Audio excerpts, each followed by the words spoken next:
A service of KIBMradio.com, the Internet's home for an all-old-time radio.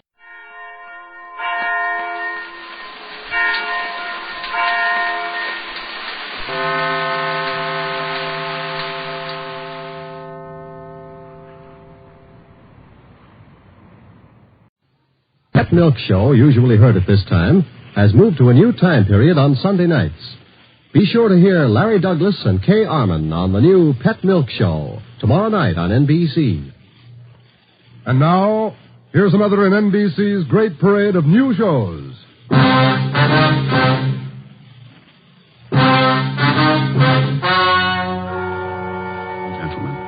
the story you are about to hear is true. Only the names have been changed to protect the innocent.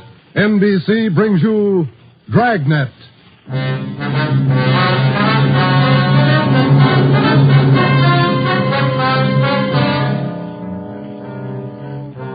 You're a detective sergeant. You're assigned to a homicide detail. A man's wife has suddenly dropped from sight. On the surface, it appears only as a routine missing persons case. You start to investigate. Suspicion grows. There is evidence of possible foul play. Your job, find the woman or find her murderer. Dragnet, the documented drama of an actual crime. Investigated and solved by the men who unrelentingly stand watch on the security of your home, your family, and your life. For the next 30 minutes, in cooperation with the Los Angeles Police Department, you will travel step by step on the side of the law through an actual case transcribed from official police files. From beginning to end, from crime to punishment, Dragnet is the story of your police force in action. It was Wednesday, September 15th. It was warm in Los Angeles. We were working a day watch out of homicide. My partner's Ben Romero. The boss is Ed Backstrand, chief of detectives. My name's Friday. I was on the way back from lunch, and it was 12:56 when I got to room 42. Homicide. Hi, Joe. Waiting for you. Hiya, Ben. Al. Hi. I hear you got something for us. Here's a report right here. Gardener by the name of Eric Kelby called in day before yesterday. Said his wife disappeared from their home out in the valley Sunday night. Says he thinks she left him. Well, it happens every day, Barghetti. Not this way, it doesn't. Walsh and I went out yesterday to interview the guy. The story doesn't add. Why not? None of her clothes are missing. None of her luggage. She even left her pocketbook behind, full of money. Found out from the neighbors a missing woman is a 17-year-old boy by a former marriage. So what? An only child. Mother dotes on the kid. She didn't even say goodbye to him. How did this Eric Kelby impress you? Pretty grouchy with Walsh and me. No cooperation. Wants to find his wife, doesn't he? I don't know if he does or not. It's no help, I'll tell you that. I see that report a minute now. Here you are. Agnes Trumbull Kelby, age 39. Kelby's her second husband. First one died a little after the boy was born. Mm-hmm. Disappeared Sunday night from her home, 546 Belasco Road, between 7 and 8 o'clock. When did Kelby call in? Monday afternoon. Said he thought his wife might be spending the night with her sister. When he found out she wasn't, he called us. Did you meet the boy while you were out there, Borghetti? Yeah, that's another thing. Kid came riding in on a bike while we were talking to one of the neighbors. Trying to talk to him, but the old man came out hustling him inside the house. Then he starts eating us out. What'd he say? Told us it was our job to find his wife, not to go prying into her stepson's affairs. Well, that's a news slant. How about her friends and relatives around here, Al? Any besides her sister? Walsh located a couple of her aunts. I don't think he's checked them yet, though. I'll tell you, boys, this is one I'll bet on. Maybe. You got the names of Mrs. Kelby's relatives? Oh, yeah. They're right over here. Sure wish we had a chance to talk to that boy. Yeah. How's it feel to you, Ben? I don't know. Notice anything else funny about the guy, Al? I don't know. Well, here's those names, Joe. Thanks. Kelby was upset, all right. For some reason, he didn't strike me as reacting the way a normal guy reacts when his wife disappears. All right, Al. How would you react? Barghetti's worrying again. Oh, now listen, boys. It's no fooling matter. This is one I'll bet on. It's a homicide. All right. How about a copy of this report? Yeah, where'll I get the phone? Missing persons, Barghetti. Who's that? Oh. Yes. Yes. About what? Oh, sure. All right, sir. 4 o'clock. Yeah. Goodbye. That was Kelby's stepson. What do you want? Thinks something's happened to his mother.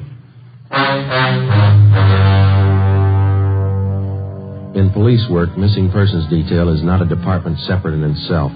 It is organized as a part of the Homicide Bureau. According to Barghetti, who took the call, the boy said he suspected his stepfather, and he didn't want him to know of any meeting between him and police officers. He would meet the officers that afternoon at 4 p.m. in a restaurant on the corner of Hollywood Boulevard and Fairfax Avenue. At 3:15, Ben and I left the office and drove out to the meeting place, the Dairyland Fountain and Coffee Shop. We arrived there at 3:45.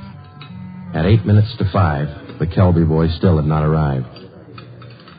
Youngster's not very prompt. Well, let's wait a little while longer. Yeah. Smoke? Yeah, thanks. Want some more coffee? No, thanks. I guess the boy isn't going to show. Think something's happened? 15 minutes after we left the coffee shop, we drove up in front of the gate of the Kelby Nursery on Belasco Road. The house itself was set well back on the property, which covered about 4 acres.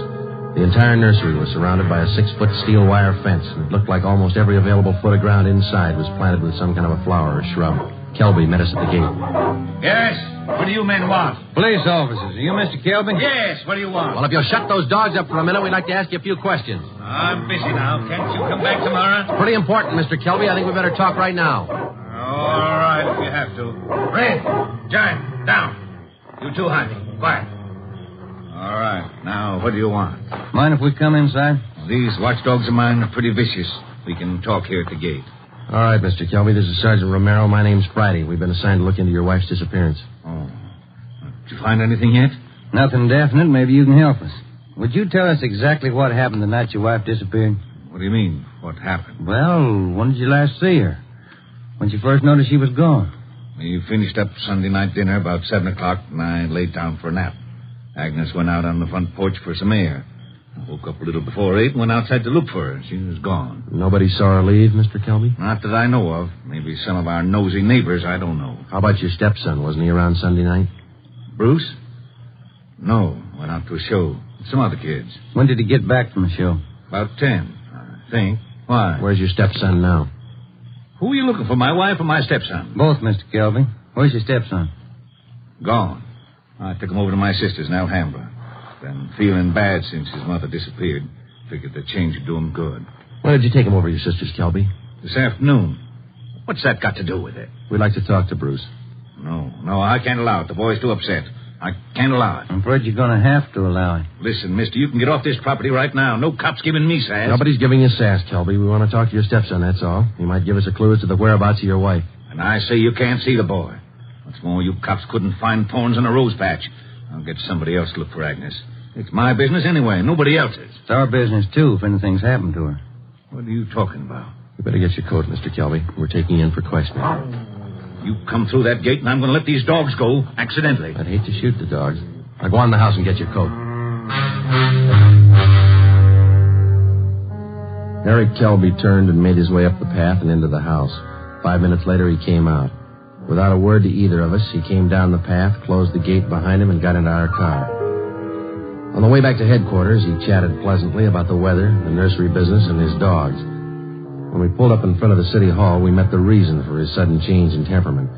His lawyer was waiting for us at the door. We took Kelby to one of the interrogation rooms. His lawyer tagged along. We tried to question him, but the lawyer objected to 2 out of every 3 questions we asked. It was hopeless, and we knew it. So did the lawyer. We released Kelby, but we did get the name and address of his sister where the stepson Bruce was staying. After they left, Ben and I got back in the car and drove out to Alhambra to check on the boy. Barghetti had this one pegged right, Joe. It's a real sleeper. Yeah. I'd like to know how the stepson missed that date with us this afternoon. Well, if the kid called us from the house, his stepfather could have overheard him. It's possible. Sister's house ought to be along this block, shouldn't it? Yeah, let's see. 1408, 1406. Right is, Joe. A gray cottage, 1402. Right. It's a nice-looking little place, isn't it? Well-kept. Yeah, it's a nice neighborhood. I wonder how the lot prices run out here.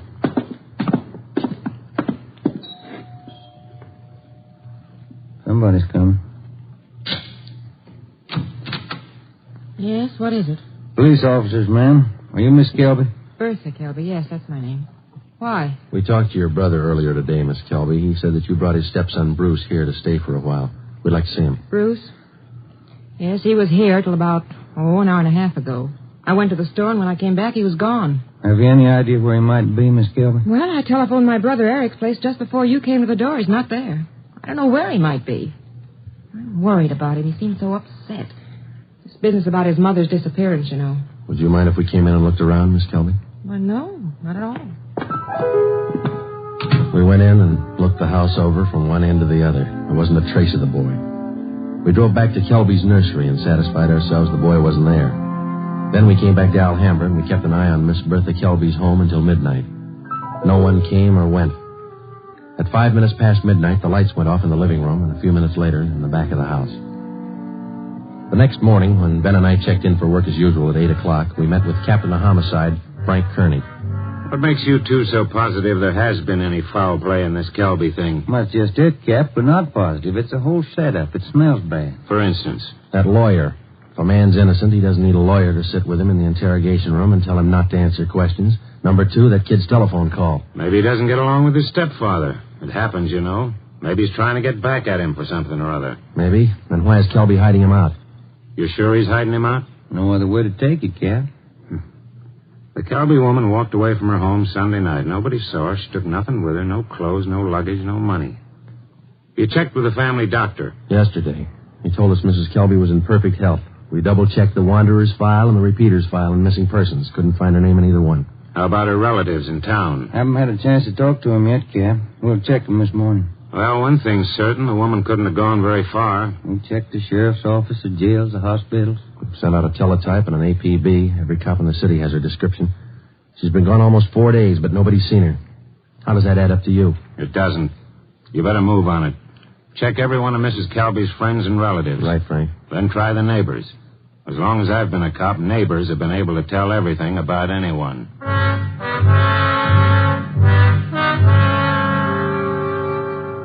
All that day, Ben and I made the rounds. First stop was the Western National Bank, where Mrs. Kelby maintained her account. Her savings statement showed a total balance of $31,564.17. Her separate checking account had a balance of $842.71. At the Farmers Mutual, we found the record of an insurance policy issued to Agnes Trumbull Kelby.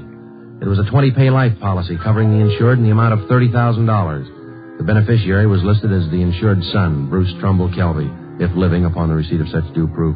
If not, the insured's husband, Eric J. Kelby. By the time we finished checking her financial status, the odds were piling up fast. From only casual reports, we knew that Eric Kelby was a frugal man. If he was greedy as well, if he wanted or needed money badly enough to kill, then he had all the motives necessary to murder his wife. Maybe his stepson, too. Ben and I started to make the rounds of Mrs. Kelby's friends and relatives. Our first stop was at the apartment of Agnes Kelby's sister, a talkative maiden lady in her early 60s. Agnes just isn't that kind. Oh, I'm worried sick about this. I really am. And Bruce, the poor lad, he must be heartsick. And Eric, what does Eric say about all this? He says he thinks his wife left him. Left him? Why, that's ridiculous. How strange. Can you think of any good reason why your sister would leave Mr. Kelby? Why, no. They had tiffs, of course, small ones. But, of course, there was that argument about Bruce. The two of them always seem to be arguing about Bruce. How do you mean, ma'am? Oh, well, raising the boy and all, you know. The last time I talked to them, they were tipping about whether or not Bruce should be paid for working in the nursery for Eric. And the strangest thing, Eric seemed to be so upset about it all. Imagine. All on account of paying the boy a few dollars for good, honest work in that silly nursery. Well, you know, I'm the outspoken kind, and I just told Eric. Eric, I said, don't be an old meanie. Pay the boy. That was the extent of the information which Mrs. Kelby's sister had to offer. Next, we called on an aunt, Mrs. James D. Trumbull, 83 years old. She could hardly understand our questions, let alone answer them. She hadn't seen her niece, Agnes, in a year. After that, we paid a visit to one of Mrs. Kelby's friends, a Mrs. Lillian Humboldt. Well, I'm sorry, Sergeant, but I can't think of any good reason why she would leave him. Unless that silly business about Bruce got out of hand. You know, maybe Eric is just a little jealous of the boy. Next, we called on Daisy McLeod, who worked as a day maid for Mrs. Kelby. Officer, what Mr. and Mrs. Kelby thought, what they said, what they did, it's none of my business. I come in the morning, I do my work, I do it well. I'm not the nosy type, and I don't pry. I take half an hour for lunch, and when I'm through, I take my pay, and I don't expect tips, and I take the bus home. I'm not the peeking through the keyhole kind, sneaking around corners listening. But what I couldn't tell you about that man. Exactly what do you mean, Miss McLeod? Oh, he's a hard man, you know. They're always arguing about the boy. Bruce this, Bruce that. He's a nice boy, I think. He's never done anything to me. Oh, but the arguments. Him and her all the time. Should the boy be paid for working? Shouldn't he? Why? Why not? It's just... When Ben and I finished with a list of Mrs. Kelby's friends, relatives, and employees, we started out on the neighbors. None of them saw Mrs. Kelby after 6 p.m. the night she disappeared. 2 of the neighbors said they saw the porch light burning after 7 p.m., but both said the porch was empty. Mrs. Kelby was not sitting in her chair at the usual time after dinner. According to them, it was one of her habits. It was 10 minutes to 6 by the time Ben and I got back to the office. The light was still burning in Captain Kearney's office. Full day, Joe. Not a mileage. Yeah. I wonder what the captain's hanging around for. Let's find out. Get anything? Pretty good luck, Cap. Good. I've got some more for you. Just walked in 5 minutes ago. What do you mean, Frank? Who walked in? Bruce Kelby. He's waiting in the next room.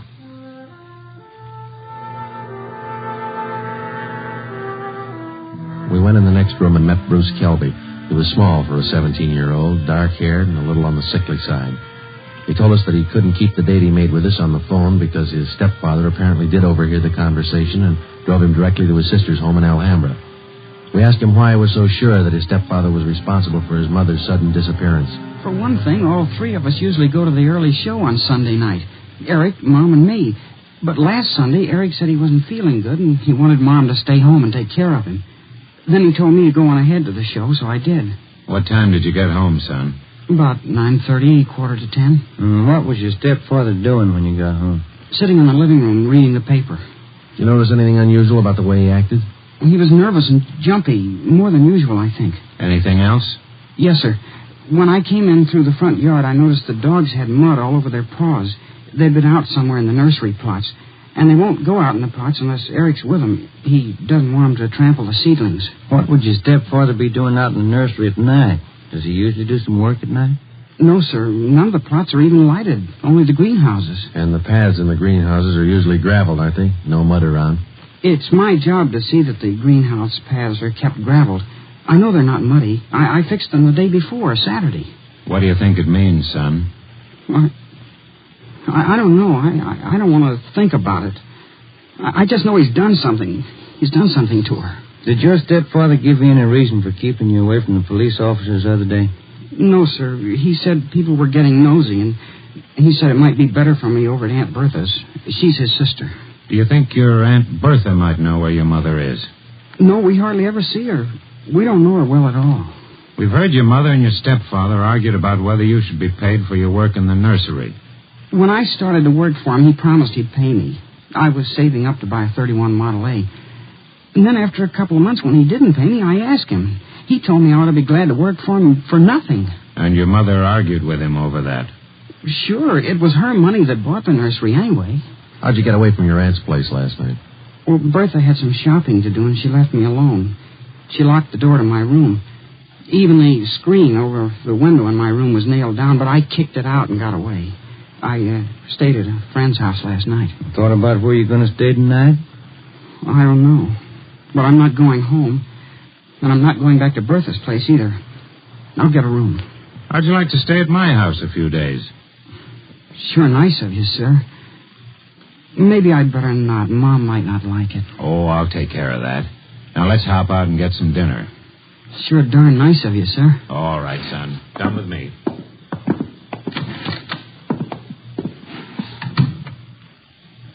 What do you think, Joe? He could be lying. Yeah.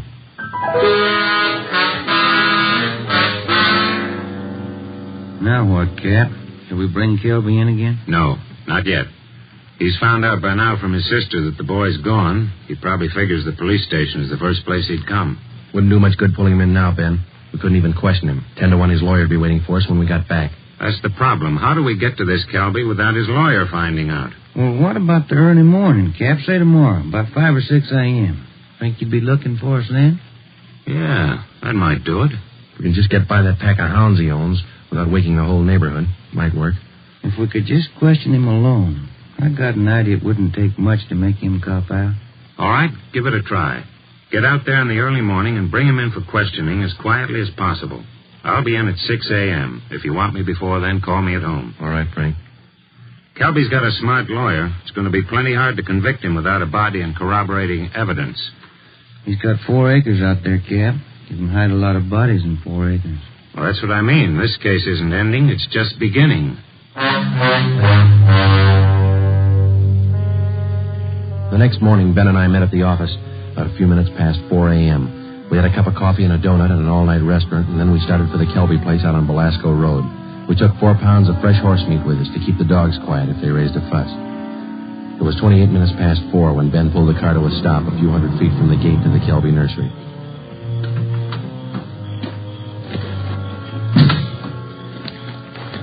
We got out of the car and made our way down the road to the gate. I reached in and tried the latch. It was padlocked. The dogs started in. Okay, Ben, looks like we'll have to jump the fence. Toss some of that horse meat over to him. Yeah, here. That's it. Come on, let's climb. Keep an eye on those hounds. Looks like they could chew your leg off. Yeah. Here comes the third one, Ben. Toss some more meat. Yeah, there you are, boy. Go get it. Go get it, boy. There. Look, Ben, lights going on in the house. Come on, let's make it fast. Who is it? Who's there? I'll set the dogs on you. Police officers, Mr. Kelby. What?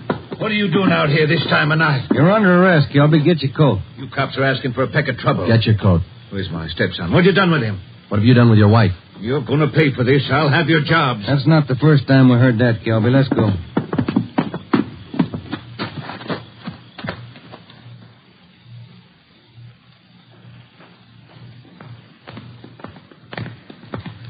Lights burning in the captain's office. Yeah.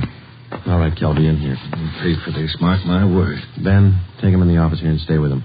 I'll see if Frank's in yet. Right, Joe. Come on, Kelby, inside.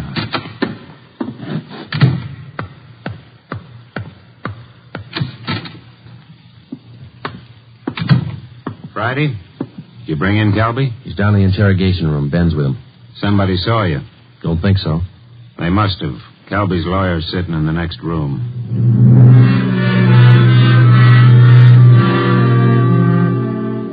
Kelby again refused to answer any questions without the advice of his attorney. We released him. That day, Captain Kearney sent out 2 men to keep an eye on the nursery and report on all of Kelby's movements. Shortly after 7 o'clock that night, just after nightfall, we tried once again to bring in Kelby for questioning without his lawyer's knowledge. It didn't work. A little after we booked him, his lawyer obtained a writ of habeas corpus. We had to release him again. The 2 men assigned to stake out the Kelby place reported definitely that somebody was tipping the lawyer whenever unknown visitors showed up at the nursery and drove off with Kelby. There was nothing we could do about it. The next morning, Kearney came up with a lead. I had a long talk with the boy last night. Accidentally, I think he's given us a pretty good lead. Yeah? There's only one way we'll ever get a conviction. That's by finding the body and evidence to tie Kelby in. Yeah, that'll do it. Where do we start looking? In a new rose bed next to one of the greenhouses in Kelby's nursery. The kid came up with it last night. How come? First, Kelby's crazy about saving $1 and making one. Yeah. In the nursery trade, especially where you have a limited area to work in, like Kelby, you cultivate every foot of ground. Every bit of soil you got is planted with something. Kelby's not the type to waste anything. Especially he's not the kind that would let ground lie fallow when he could plant something that might bring in a few dollars next season. Bruce tells me his stepfather has every inch of those 4 acres planted. Every inch. Except a 6 by 9 foot plot of ground in that rose garden. Oh, that sounds like a long shot to me, Frank. The boy said he prepared that piece of ground for planting late Saturday afternoon. His stepfather wanted it ready for Sunday morning. The plot of ground's still vacant. Might have planted it yesterday, Cap. When's the last time you checked? Before I came to work this morning. I called the men on stakeout next to the nursery. They told me the plot's still empty. It's worth a chance, Frank. When do we look it over? Tonight. I don't want Kelby or his lawyer to know a thing until we find that body. Well, how are we going to work it? We'll order up a crew from the crime lab. They can take probings through that plot and all around it. They can tell us without any guesswork how deep that ground's been worked over lately. When do you want to start? Be here in the office at 8:30 tonight. If my hunches are any good, we'll find the body.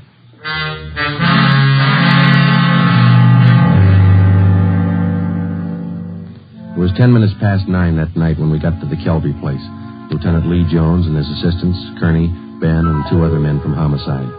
The men on stakeout told us that Kelby had left about 20 minutes before in a dark blue coupe. Ben brought along the usual supply of horse meat for the dogs, so we didn't have any trouble there. We found the empty plot of ground in the rose bed next to the greenhouse, exactly as Bruce described it to Kearney. Ground's been worked over all right, boys. At least 4 to 5 feet down. All right, Lee, let's start digging. Romero, take care of the dogs. Watson, grab one of these shovels. Right, Captain. Hey, Kelby said these dogs were vicious, didn't he? Yeah, why? Look at these hounds. They're no more vicious than a lively colt. Look. Higgins, get that light over here, will you? Thanks. What is it, Lee? Let me see. Teeth. Set of false teeth. Been in the ground long? Don't think so, judging from the shape they're in. How far down would you say you are, Lee? A couple of feet. Ground's real soft. Lee, come here a minute. What is it? Body. Here's the shoulder. All right, you men over here with Watson. Get the dirt off the face. Romero, you got a picture of the Kelby woman? Yeah, Cap. Let's see. Oh, here it is. Thanks. Get the light down here. Hunch paid off, Frank. That's her.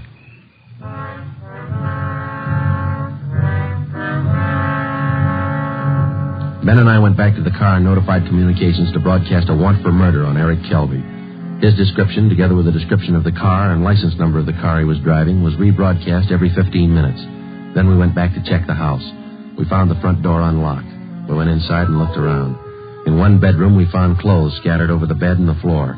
There was only one old suit remaining in the closet. On the table next to the bed, we found an airline's timetable. We got to the phone and notified communications to alert all police details at railroad stations, bus terminals, and airlines, and then to send out an APB on the teletype. After that, we checked with the airlines. One of them told us that a man answering Kelby's description had booked passage for Mexico City. The plane was scheduled to take off at 10:40 that night from Burbank Airport. Ben's watch said 4 minutes past 10. We called the detail at the airport and alerted them. Then we drove over to check in person. It was 10:35 p.m. when Ben and I took up our positions just inside Gate 3, where passengers were boarding Flight 72 for Mexico City. He's cutting it close, Joe. Got about 4 minutes more to make that plane. We waited. The crowd got thicker as departure time came closer. At 10:39, Eric Kelby came through the main entrance, across the terminal, through Gate 3, into a pair of handcuffs. I don't understand. What does this mean? We found your wife's body, Kelby. What?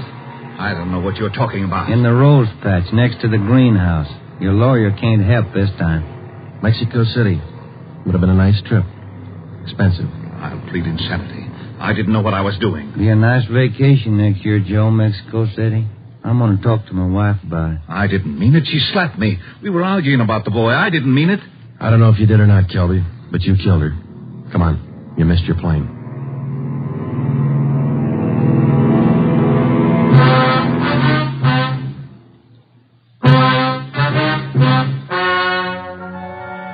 The story you have just heard is true. Only the names were changed to protect the innocent.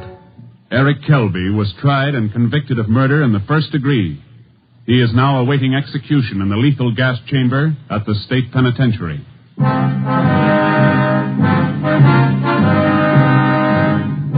You have just heard the 14th in a new series of authentic cases transcribed from official files. Technical advice for Dragnet comes from the office of W.A. Wharton, Acting Chief of Police, Los Angeles Police Department. Tonight's program is dedicated to William J. Weston, Jr. of the Washington, D.C. Police Department, who on the evening of March 4th, 1945, gave his life so that yours might be more secure.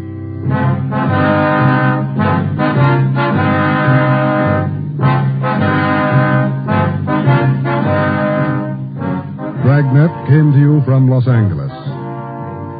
If you enjoyed tonight's production of Dragnet, you'll want to listen to Richard Diamond, private detective, as played by the screen's romantic tough guy, Dick Powell. The Pet Milk Show, usually heard at this time, has moved to a new time period on Sunday nights. Be sure to hear Larry Douglas and Kay Arman on the new Pet Milk Show tomorrow night on NBC. This is NBC, the national broadcasting company.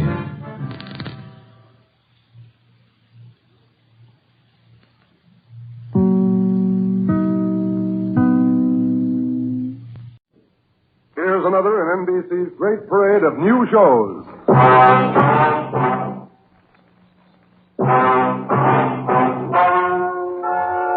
Ladies and gentlemen, the story you are about to hear is true. Only the names have been changed to protect the innocent. NBC brings you Dragnet.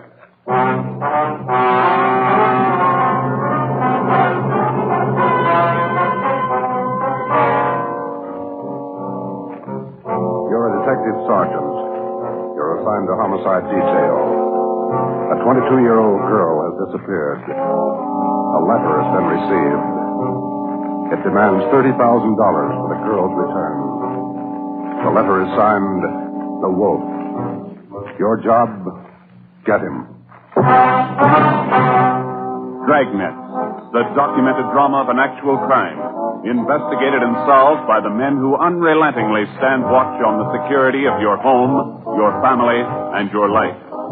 For the next 30 minutes, in cooperation with the Los Angeles Police Department, you will travel step by step on the side of the law through an actual case transcribed from official police files. From beginning to end, from crime to punishment, Dragnet is the story of your police force in action.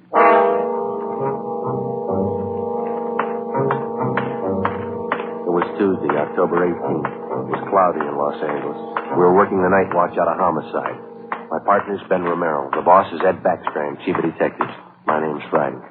I was on the way back from the stats office, and it was 3:26 a.m. when I got to room 42.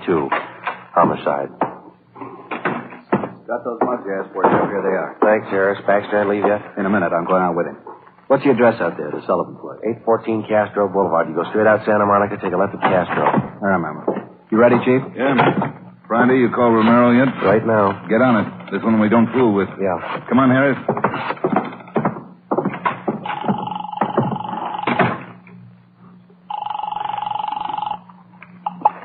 Hello? Sorry to wake you, Ben. This is Joe. How you feeling? Oh, hi, Joe. What time is it? 3:30 a.m. How do you feel?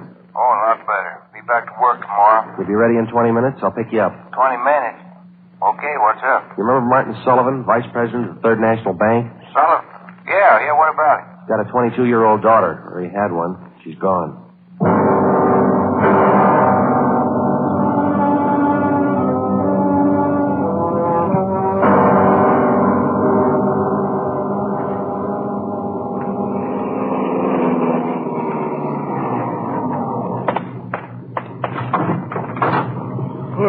Made good time, Joe. Where are we headed? Sullivan home out on Castro Boulevard. Ed's out there now with Harris. Any leads to work on? No, nothing so far. The girl disappeared a little before 1 o'clock yesterday afternoon. At 11 last night, he got a letter. They want $30,000. Sullivan hasn't got that kind of money. Yeah, I know it. Poor guy's almost out of his mind. Fill me in. How did it happen? Well, the guy took the girl out of business school. He had her called out of class. Told her father was sick, said he was a friend of the family. Well, how about the teachers? What was their story? Said the girl didn't want to go with the man at first, but he finally talked her into it. Kept telling her father was dying. That's about as low as it come? Yeah. Did he use a car? Witnesses said it was a blue sedan. They didn't get the license number or the make. Did they remember what the guy looked like? About 5'9", 160, brown suit, dark hair. Nothing else? No. Here's a copy of the letter. The usual. Read it. Yeah. I have your daughter, Judy. Get, what's that? $30,000. $30,000 quick if you want her back alive. Don't call police or I'll kill her. Contact you later.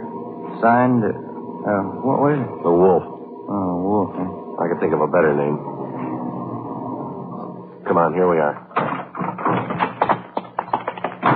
Who's got the original note, Joe? Lee Jones down at the crime lab. He's checking it for prints and handwriting. Well, if it was... Oh, hi, David. Right on the house, boys. Chief's waiting for you. Thanks, Dave.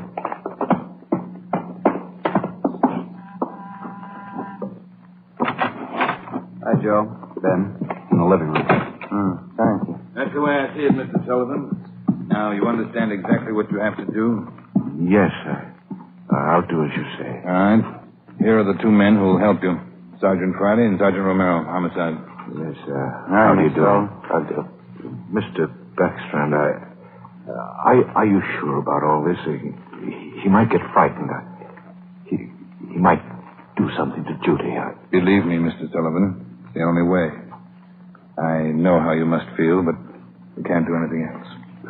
All right, I want to see Mrs. Sullivan first. I'll be ready in a moment. Any developments? Yeah.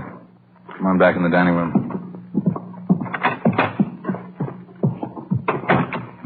There it is on the table. Second note from the guy. Telegram. When did this come? About half an hour ago. Guy phoned it into Western Union from a public booth. Couldn't trace it. I see, Joe. Yeah. Be at Elysian Park, 5 o'clock this morning, near Balkan Drive. Come alone. Bring 30,000. Will return girl. Don't tell cops. Kill her if you do. Or will. 4 a.m. now, Skipper. Not much time. I know it. We'll have to do as he says. No other way. Then Sullivan's going out there alone? You're going with him. You and Romero. You'll be hidden out in the trunk of the car. Any plan? Get it. That's all.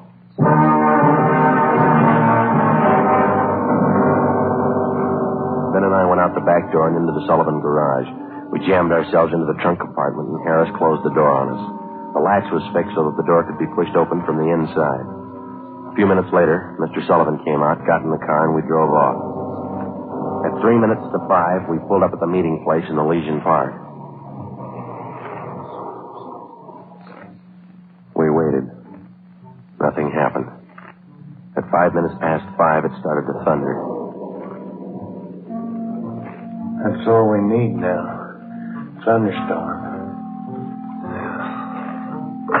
Stuff in here in this trunk, isn't it? Oh, yeah. Ben, listen. Sullivan. Must be. Have we seen anything?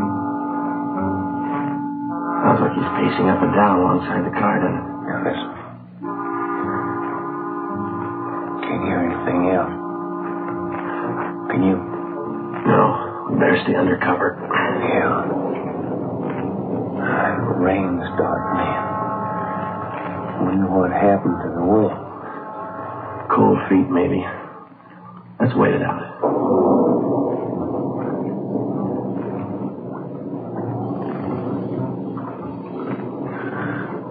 Joe. Yeah? What time you got now?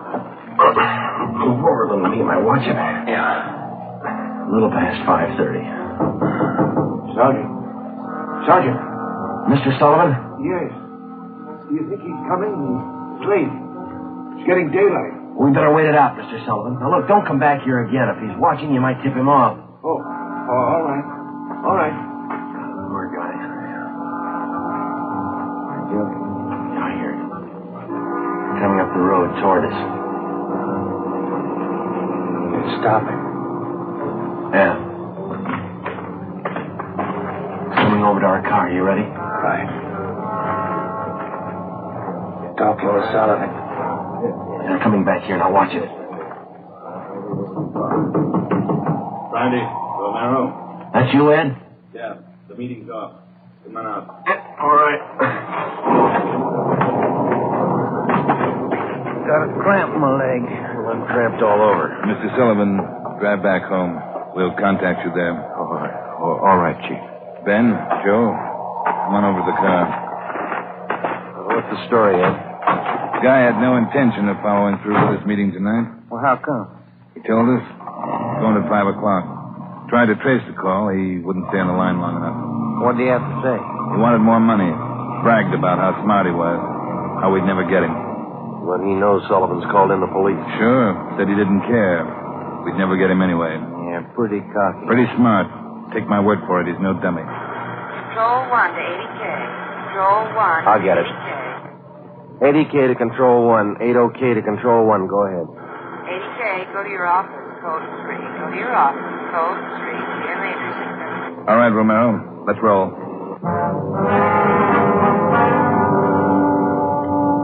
More than 12 hours had passed since word of Judy Sullivan's disappearance had been phoned in a homicide. During that time, an all-points bulletin containing the descriptions of the suspect, his car, and the girl had been sent out on the teletype to law enforcement agencies throughout the area. The same descriptions were broadcast over the police radio every hour. The Sullivan home had been placed under strict surveillance, and Mr. Sullivan instructed not to contact the suspect without knowledge of the police. He'd raised almost $10,000 in cash to buy him off. The serial number on each one of the bills had been copied by a police stenographer and then rechecked by a homicide officer. So far, the Wolf, as he called himself, had made 3 separate contacts, but he'd covered his tracks well. We knew that he was somewhere in the city, 500 square miles of it, and we knew we had to find him fast. It was 18 minutes past 6 when we got back to homicide. Hi, Chief. Fellas. You got something for us, Mac? Here, this letter. Special delivery. Came in about 25 minutes ago. Can I see that, Mike? Stay away from Sullivan. If the kid's found dead, it's your fault. Stay away, the Wolf. All right, Mike. Get it over to the crime lab and have Lee check it for prints. Right, Chief. Will you find any prints on the second note, Mike? 2. Running through R&I now. Friday, Romero, get down there and see if they got a make. Right, Ed. Let's go, Ben. Who's watching the Sullivan house beside Harry? Carpenter and Davis. Backstrand's afraid the girl's father will try to make a deal with the guy. Has he tried it yet? No, he hasn't yet. You couldn't blame him if he did. Worried sick. Oh, yeah. Here we are. Hi, fellas. Just coming down to see you. You got something there? Those 2 prints Lee Jones listed off that letter got a make on them from the single print file. Good, Larry. Let's see, huh? There it is. Pull the whole package on them. Donald Alfred Kiefer. Looks like a real bad one, doesn't he? Donald Alfred Kiefer, male, Caucasian, age 29, 5 feet 8 inches, 170 pounds, brown eyes, dark brown hair. He had 1 previous arrest for forgery in Los Angeles 10 months before. Kiefer's occupation at the time of his arrest was listed as bank clerk at the Third National Bank. Ben went back into the files and pulled the crime report. Then we called Ed Backstrand. There's the answer, Skipper. At the time Kiefer pulled that forgery job at the bank, Mr. Sullivan was one of the vice presidents. Go on. Sullivan was the one who preferred charges against Kiefer and saw that he was prosecuted. Where's this Kiefer now? Well, let me see. He was placed on probation, and on May 16th this year, he returned to his home in Omaha, Nebraska. That's 1380 Mackinac Avenue. All right, Romero. Get Omaha on the phone and have them check out Kiefer. Right, Skipper. Friday, take Kiefer's package and this note down to Don Myers.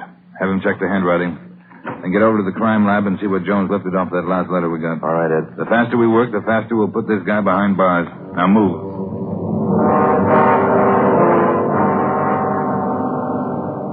How's the writing compared, Don? What'd you find? Yeah, looks good. See here? Slants as crosses, double oops as L's, open A's, pressure on the downstroke. Donald Kiefer, Wolf, same handwriting. Lifted 3 prints off this last note, Joe. Brought them out with the iodine fume gun. They match with the first. Thanks, Lee. Did you find anything else? I don't know if it'll help you much. We examined the paper for watermarks and texture. Both notes are written on the same kind of paper. Impressions show both pieces of paper from the same tablet. Checked the density of the carbon and the pencil he used. Both specimens match. Same pencil.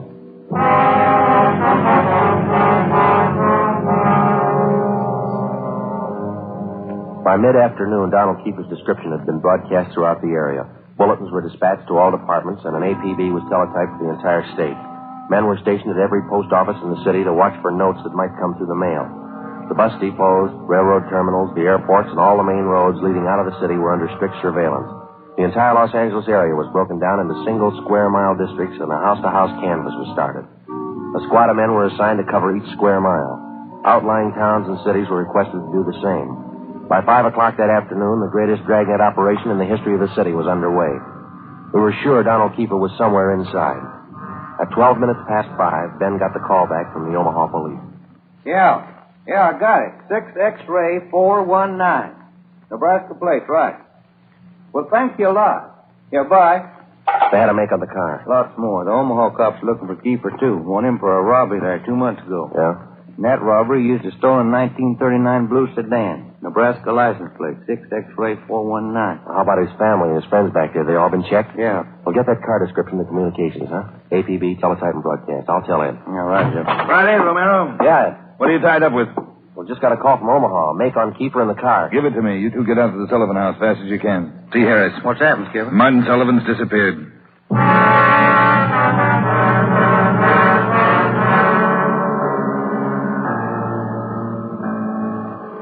All right, Harris, how'd it happen? About 3 this afternoon, Mr. Sullivan got a phone call. Said he had to go down to the bank. I went with him. He had me wait in the reception room, and he went in his office. After waiting 10 minutes, I got suspicious and went in. He was gone. That's it. Did he get any more money? This morning, $5,000. Did you get the serial numbers off the bills? Yeah. Shouldn't have let him get out of my sight. Forget it. Right now, we've got to find out where he's gone to meet Kiefer. Did you talk to Mrs. Sullivan about it, Harris? She says she doesn't know anything about it. Let's try her again. Come on, let's go inside. All right, fellas. All right. And where's Miss Sullivan, Dave? Back in the sitting room, lying down. Doctor's with her. Come on. What time you got, Ben? 6:35. I'll get it. Hello? Where are you? Oh. Where are you now? Where are you now? We'll be right out. That was Martin Sullivan. He met with Kiefer out in Laurel Canyon. Did he get his daughter back? Yeah. Wrapped in newspapers.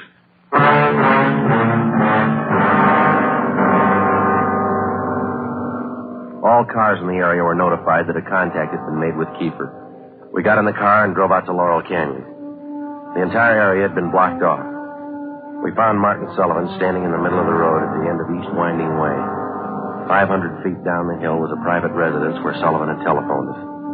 It was the only building in the immediate vicinity. A few yards beyond the point where East Winding Way ended, back in a clump of tall grass, we found the body of Martin Sullivan's daughter. We notified the crime lab, Chief Backstrand in the coroner. Despite a severe state of emotional shock, Martin Sullivan tried to tell us the story. He said Judy was all right. I believed him. I wanted her back. Judy. I tricked the officer, the one watching me. He said, come along, no police. Did you see his car, Mr. Sullivan? I wanted her back. I wanted Judy back. I did as he said. I drove here at 6 o'clock and I waited. I put the money on the front seat like he said. Did he get the money, Mr. Sullivan? And I got out, left parking lights on. I stood up there by the end of the road, waiting. Mr. Sullivan. And he drove up. He took the money. Then he came up to me. He had a gun. I wanted Judy back.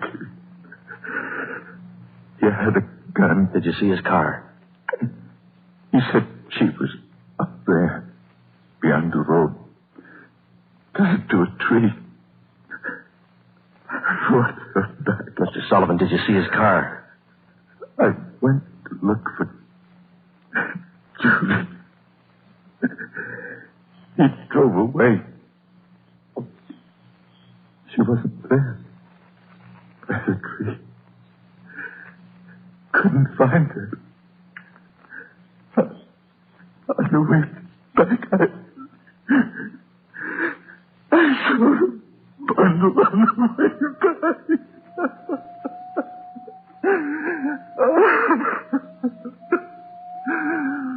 Let me find her. Judy.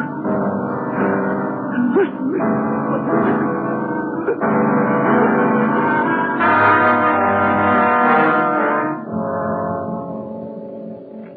Before he went into a state of complete collapse, we showed Martin Sullivan a picture of Donald Alfred Kiefer.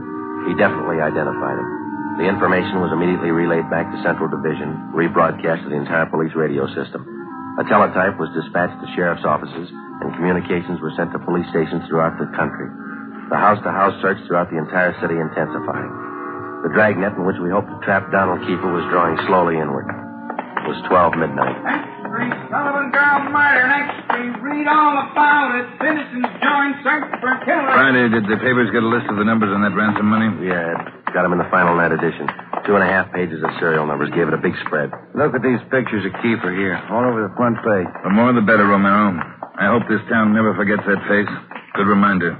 You don't make deals with killers. Hi, fellas. Come on over. Find anything yet, Lee? Just checking over these towels here. Found them wrapped around the girl's body, inside the papers. Funny thing about those papers, What's that, Lee? they're all yesterday's.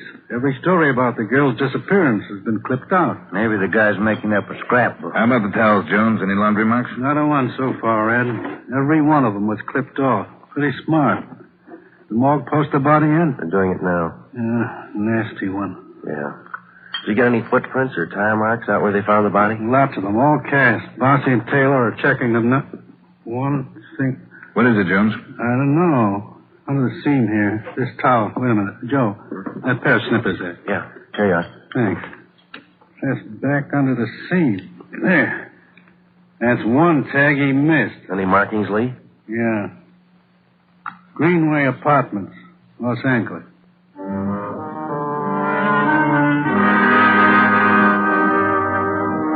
One look at the apartment was enough. In an adjoining garage, we found the car which Kiefer had used, a blue sedan. Nebraska license plate 6X-ray 419. When we got back to the office, Chief Backstrand immediately issued a cancellation of the want order for the blue sedan, and then he ordered a detail of men to stake out the car in the event Kiefer decided to come back for it. Here's the coroner's report, Joe. Oh, let's see it. Cause of death, strangulation. Time of death, Monday, October 18th, approximately 2 p.m. 1 hour after he grabbed her? That can't be right. Skipper in his office? No, he's out for a minute. Hey, Joe, Ben, take the call off 2503, will you? Thanks, Mike. Right. Would you give me the call on 2503, please? Thanks. Hello? Yeah. Yeah, when? We'll be right over. Some of the ransom money, Ben, just showed up. Beverly and Highland. Come on.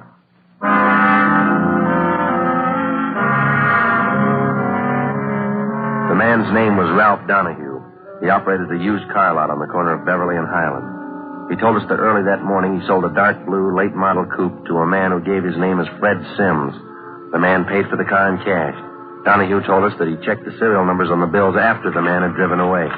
Serial numbers check out, Joe, every one of them. If I only thought to look, officer, and you know I generally do. I'm the suspicious kind anyway, but, this morning I must have been asleep. You got the full description on the car, Ben? Yeah, Joe. All right, let's get it on the air right away. I saw his mug in the paper while I was waiting for you. Too late. Sorry.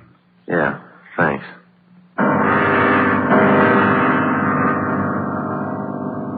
At 10 minutes past 3 that afternoon, another piece of the ransom money turned up at a busy downtown department store. The clerk was unable to remember who gave her the bill.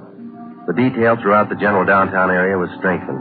The house-to-house search of the entire city for Judy Sullivan's murderer went on. The afternoon dragged into the early evening. At 20 minutes to 7, Ben and I had a hamburger and a cup of coffee in the drugstore at East Broadway and 3rd. And then we got back in the car, checked with communications, and started cruising the neighborhood again. At 9 minutes to 8, a man answering the description of Donald Kiefer was seen crossing Sunset Boulevard just below Highland.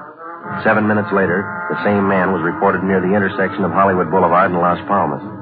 Communications relayed the information. At 21 minutes past 8, our car, 80K, along with a dozen others, were concentrated in the Hollywood Boulevard area from Gower Street to La Brea, Franklin Avenue to Santa Monica Boulevard.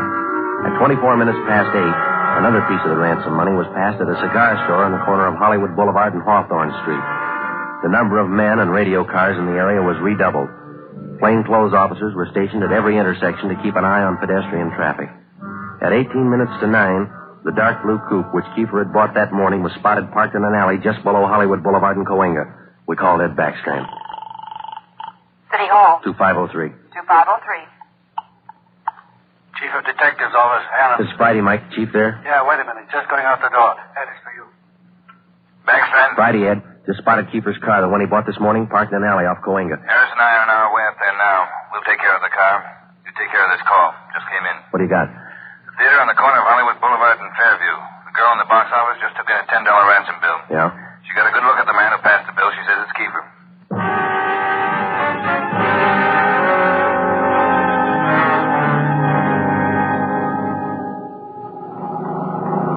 All right, Ben, come on.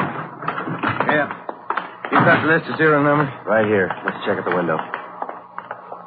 Yes, sir. How many, please? Police officers. Sergeant Romero, Sergeant Friday. Oh, yes, sir. Mr. Rayburn, the police are here. Would you step around to the side door, Sergeant? Yes, ma'am. Margie, relieve Francis for a minute. Francis, come here. Bring that $10 bill with you. Sharp girl, officer, that Francis. Sharp. Here it is, Mr. Rayburn. All right, Sergeant. There you are. $10 bill and the list of serial numbers.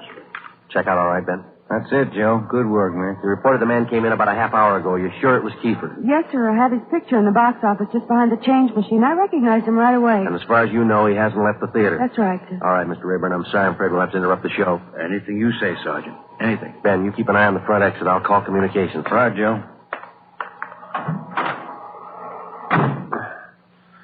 80K to Control 4. 80K to Control 4. 80K, go ahead. Control 4, clear all frequencies. The Sullivan murder suspect, Donald Kiefer, has been located in the theater on the southeast corner of Hollywood Boulevard and Fairview. Have all units surround the area. 80K, roger. Attention all units. Attention all units. Assist 80K at the theater on the southeast corner of Hollywood Boulevard and Fairview. The Sullivan murder suspect has been located in the theater. Go ahead, 80K. Control 4, have all units converge in the general area, Hollywood Boulevard and Fairview. Unit 62R to block off the intersection at Hollywood Boulevard and North Cherokee. Stop all pedestrian and vehicular traffic. Unit 61A to block the intersection at Hollywood Boulevard and Hudson Street. Stop all pedestrian and vehicular traffic. Unit 71 and 72R to block the alley behind the theater. Unit 66 and 67R to assist at main entrance to the theater. Within a few minutes, the 1/2 mile area around the theater was completely blockaded. Every exit and entrance to the theater was covered. At 9:23, we met Harris and Ed Backstrand in the theater manager's office. Backstrand outlined our plan of operation. At 9:28, a detail of 14 men walked down the side aisles on the main floor of the theater and took up their posts on either side of the orchestra pit. The picture was stopped and every light in the theater was turned on. Ed Backstrand, Harris, Ben, and I went down the aisle and up onto the stage. Backstrand made the announcement. Ladies and gentlemen, we're sorry to interrupt the picture, but this is important.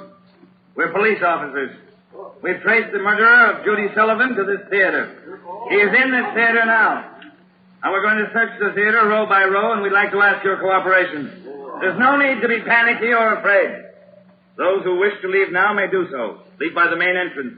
Each one of you will be checked as you go out the door. And for the benefit of the man we're looking for, don't try to escape. Every exit is covered and the entire area is blockaded. Don't place any more lives in jeopardy. Come on, Ben.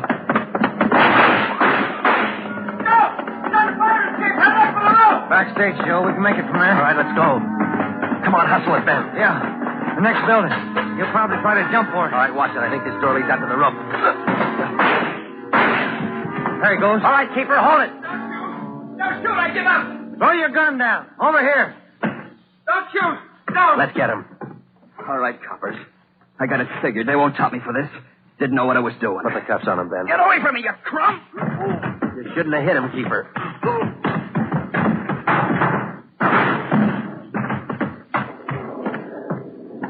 All right, Ben. Try the cuffs now. Yeah.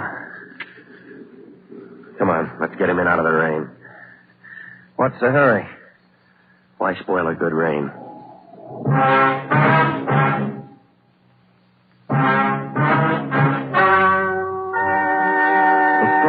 Just heard is true. Only the names were changed to protect the innocent.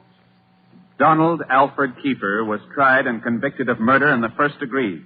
He was executed in the lethal gas chamber at the state penitentiary. You have just heard the 15th in a new series of authentic cases transcribed from official files. Technical advice for Dragnet comes from the Office of Acting Chief of Police, W.A. Wharton, Los Angeles Police Department. Tonight's program is dedicated to Deputy United States Marshal John B. Glenn of Boise, Idaho, who on the morning of July 31st, 1940, gave his life so that yours might be more secure.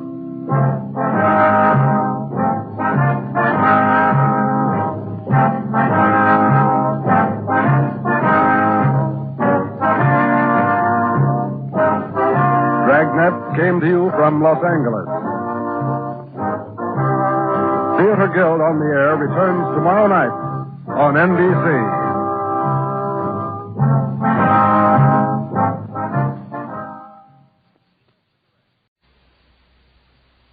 Here's another in NBC's great parade of new shows. Ladies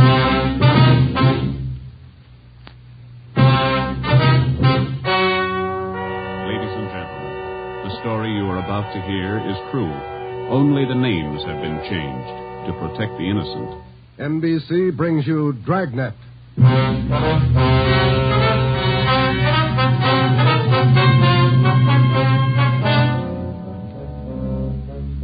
You're a detective sergeant. You're assigned to Homicide Bureau. A police officer has been shot, mortally wounded. One of the suspects has been apprehended. The other is still at large. Your job, find him. Dragnet, the documented drama of an actual crime, investigated and solved by the men who unrelentingly stand watch on the security of your home, your family, and your life. For the next 30 minutes, in cooperation with the Los Angeles Police Department, you will travel step by step on the side of the law through an actual case from official police files. From beginning to end, from crime to punishment, Dragnet is the story of your police force in action. It was Thursday, November 16th. It was foggy in Los Angeles. We were working a day watch out of Homicide. My partner's Ben Romero. The boss is Ed Backstrand, chief of detectives. My name's Friday. It was 11:58 a.m. when we got to the Georgia Street Receiving Hospital, second floor, room 5. Treatment room. Oh, you made good time. How famous, Doc? Got him in the lungs, Ben, 3 times. He's going fast. His wife with him? They're bringing him down now. Can we talk to him? Yeah, make it fast. Come on, Joe. Yeah, this way. Easy.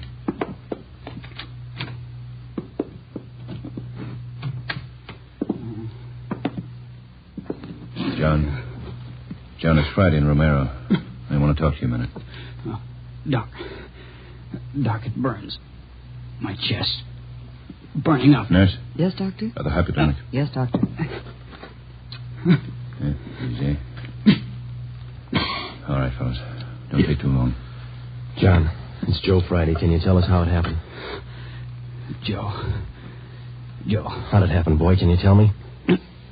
Can't figure it, Joe. Why'd he do it? We gotta find out. Now, how'd it happen? I don't know. I was directing traffic.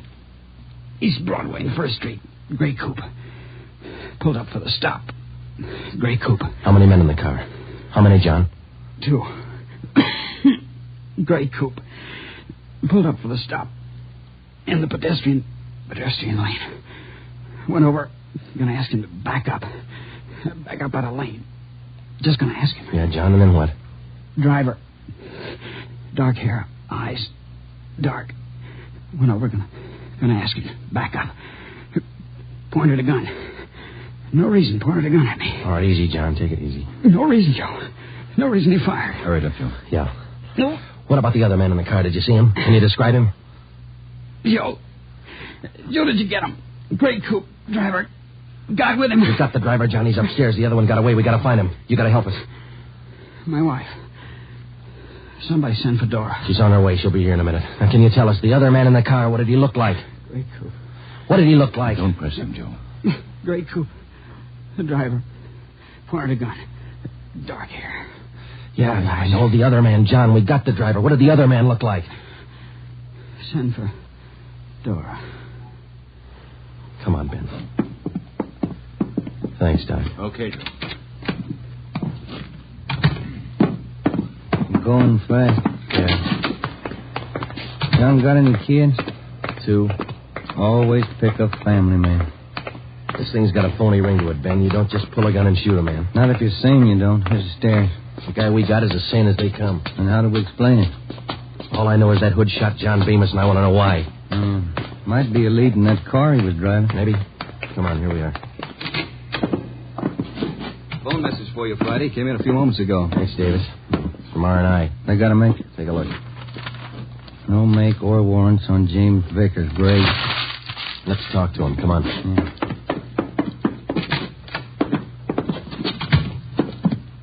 Minor wound, Joe. Bullet penetrated the fleshy part of his hand. Didn't touch the bone. Thought this guy had an arm wound, too. Just a neck, man.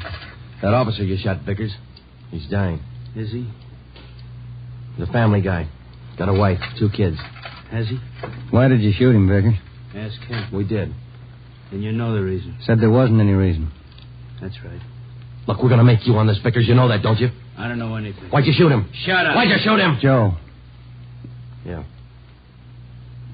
Davis? Yeah? Stay with him. Fine. Doc, get us an MT slip on this guy, will you? We'll be back in a minute. Come on, man. All right, Joe. I'll have it ready.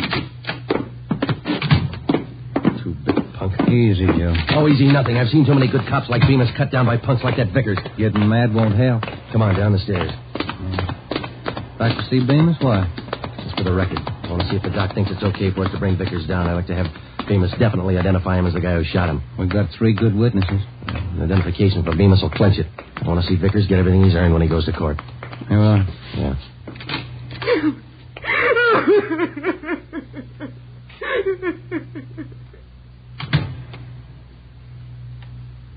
You went fast, Joe. Yeah. That his wife? Yeah. Did she make it in time? No? Did he say anything that'd help? Yeah, it might. He said a prayer.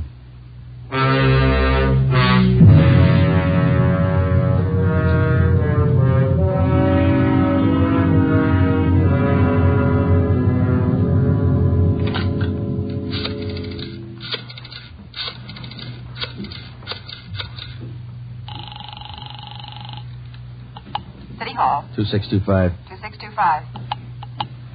Auto records, Crowley. Joe Friday, Vince. What about a make on that car used in the Bemis shooting this morning? Yeah, Joe, been trying to get a hold of you. Where are you now? Georgia Street, second floor. What about the make? Car was reported stolen yesterday afternoon. Registered to Harold Simpers, 716 Everett Street.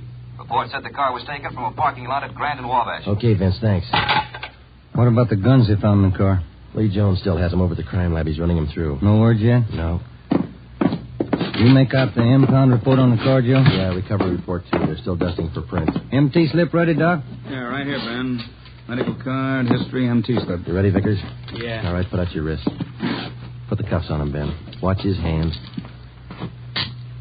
You saving me for the hot lights? All right, let's go. I'm not going to jail. You're in jail now.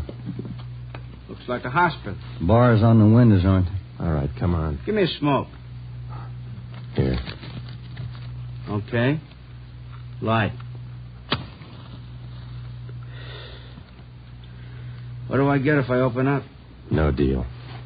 Might talk, make it attractive. Who was the other guy in the car? Hitchhike. I always give rides. Then why'd he run when we chased you? Maybe he was scared. You're part of a gang. Maybe. Who was the other guy? What's it worth? Oh, come on, Vickers. You're wasting our time.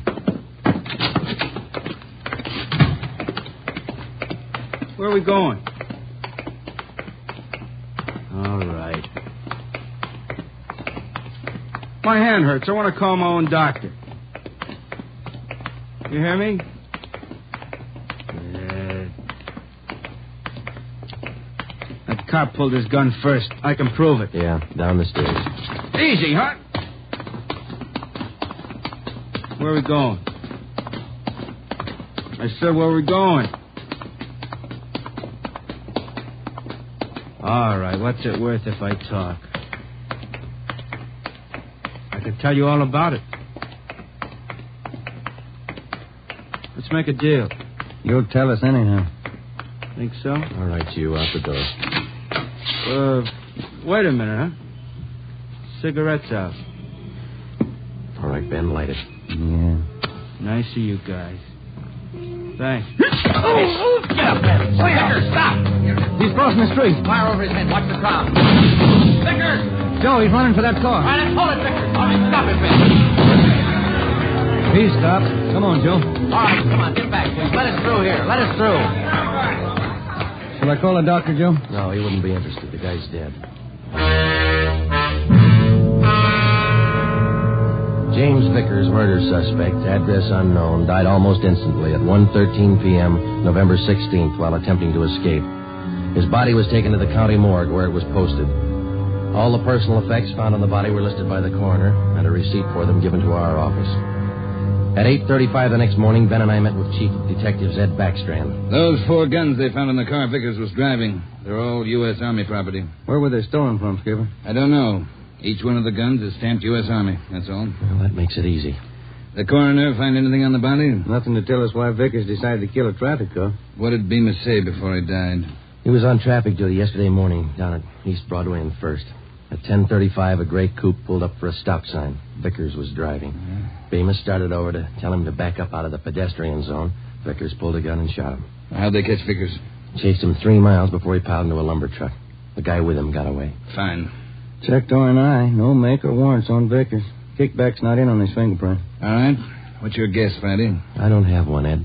Vickers could have been hopped up. Doc Stanley over at Georgia Street said no. He checked him. Wait a minute. Backstrand. Yeah, hold on. For you, Friday. Okay, thanks. Friday talking. Yeah. Yeah, good. Be right over, Lee.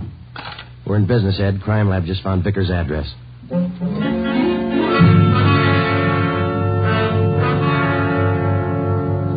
There it is, Joe. Thanks, Lee. Let's see, huh? Silver Dollar Hotel. Received a Mr. James Vickers, $6.50, room 345. Where'd you find it, Lee? Under the front seat, in with the tools. Anything else? Not a thing. How about prints? 2. Kind of smudged. Hope we can run a make with them. No prints on those 4 guns, Lee? Smeared. Not enough to classify. Yeah, this is it, Ben. That's all we got. Come on, let's see if we can make it pay off. We located the Silver Dollar Hotel on East Grand between 16th Street and Pico. It was an old-type frame building with a brightly colored neon sign jutting out over the sidewalk just above the dark entrance. The manager's name was Luther Gage. We showed him a picture of James Vickers. He definitely identified him as one of his former tenants. He told us that Vickers had stayed at the hotel 1 week in room 345 and that he had checked out 2 days ago. Was Vickers staying here alone, Mr. Gay? Yes, alone. Quiet man. Did he have any visitors? Maybe. Wouldn't know. Paid his bills. Spent most of his time away from the hotel. Good tenant. Did Vickers have any friends here in the hotel? Maybe. Fell in the room next to Mr. Vickers. He still lives here. 2 of them used to be kind of thick. Can we look at that room Vickers stayed in, Mr. Gage? Let's see. Yes, it's still vacant. All right. This way. This man Vickers was friendly with. What's his name, Gage? Knight. Raymond Knight. Room 343. Is he in his room now? No. Went out about 8 this morning. Here's the elevator. How well would you say Knight and Vickers knew each other? Couldn't say. Good tenants, both of them. Pay their bills. Did they go out together? Seem to know each other well? Wouldn't know. I don't pry. Look, this case involves murder, Mr. Gage. We told you that. We'd appreciate your cooperation. Cooperation don't pay the rent, Sergeant. 3rd floor. This way. Here, 345. Open it up.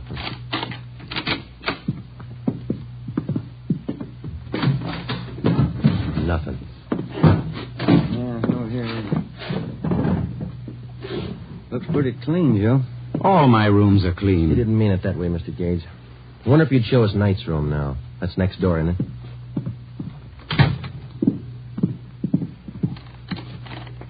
I don't know about this. Poking into other people's rooms. Not regular. Neither's murder. Come on, let's go. Does Mr. Knight have this room to himself? Sure ask questions, don't you?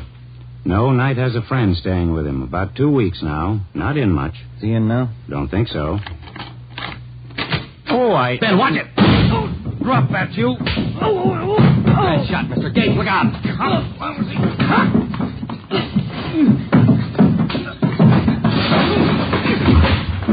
Come on, get up.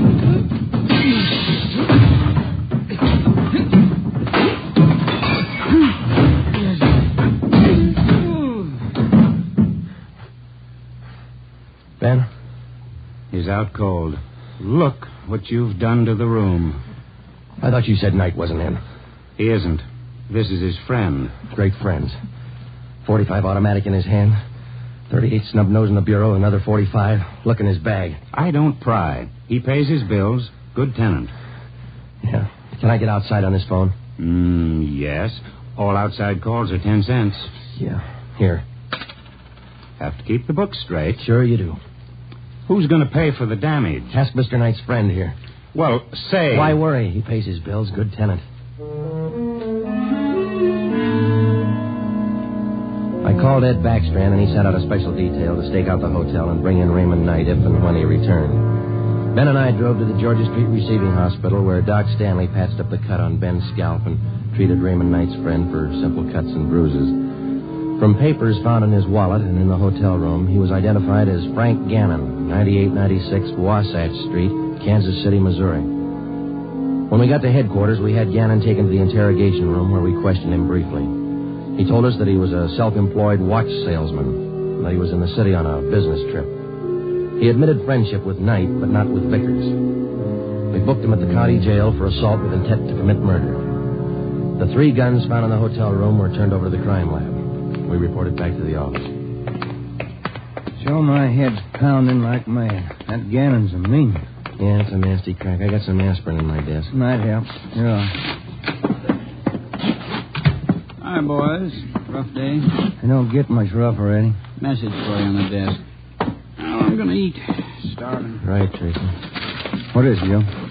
Jones got a make on those prints he lifted off the car. Let's see. Yeah, something else to know on James Vickers. Wanted 10-14-43, desertion, U.S. Army. That could account for those stolen Army guns. Yeah. What about the make on those prints Lee found? Let's take a look. Vance Taylor. Good solid record. 4 burglaries, 2 armed robberies, 2 assaults. Wait a minute. Here's the mama sheet. All right. Born so-and-so, age 36. Height.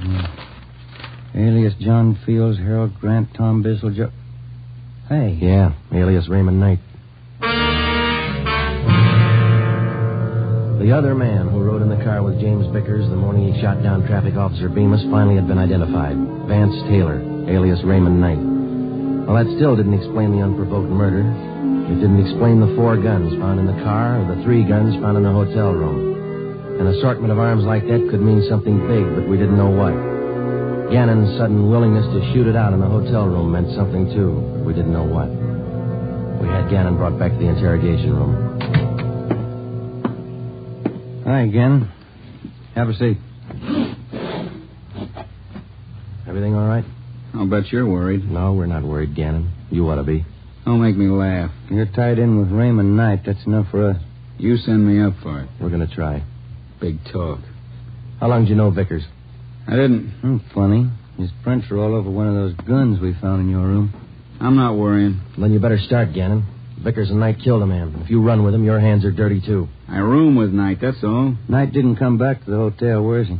We're not that close. You share your guns and your friends. That's close enough for us. I don't know Vickers. You mean you didn't know him? I said I don't know. We got Vickers, Gannon. He's dead. Good story. Okay. Come on, Gannon. Let's get on the more.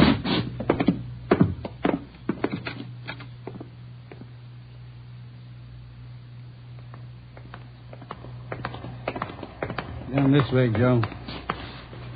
Cold today, isn't it? Yeah, it's damp. Bad sinus weather. No. What is all this? Never seen a corpse before? No, I'm not in this. Take me back. I don't want to look. You can close your eye. Take me back. I don't want to look. Here we are, fellas. Slam 45. This way, Gannon. I get sick. I don't want to look. Throw back the sheet, Fred. Take a good look, Gannon. No, he's Knight's friend. I'm not in it. Who is in it? I don't know. Take me out. I'm sick. All right, Fred. Thanks. Okay, boys.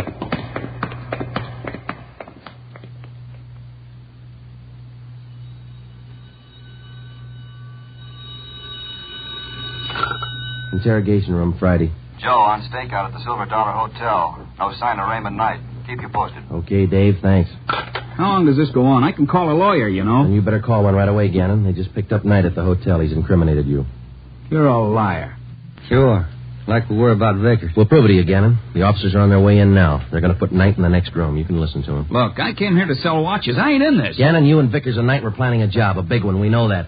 If you want to wait till you get on the witness stand to tell your story, it's all right with us. Well, didn't take too long to break this one. Smoke some? Yeah. Thanks. Yeah? Smoke? What are you going to do? Nothing. Just kill a little time. They bring in Knight. You haven't got Knight. I haven't unwrapped them yet, Joe. You want to check me out? Okay, open them up. Give them a good shuffle, huh? You're going to have some time on your hands, Gannon. Want to learn a new card game? No. Suit yourself. It's a good game for 2. Better with 3. Sure a lot of cards. Yeah. You got 2 decks there. Well, first off, this game is quite a bit like gin rummy. Yeah? There are 8 of every suit.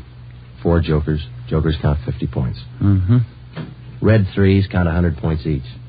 If you get a black 3, you can freeze the deck. Oh, I see.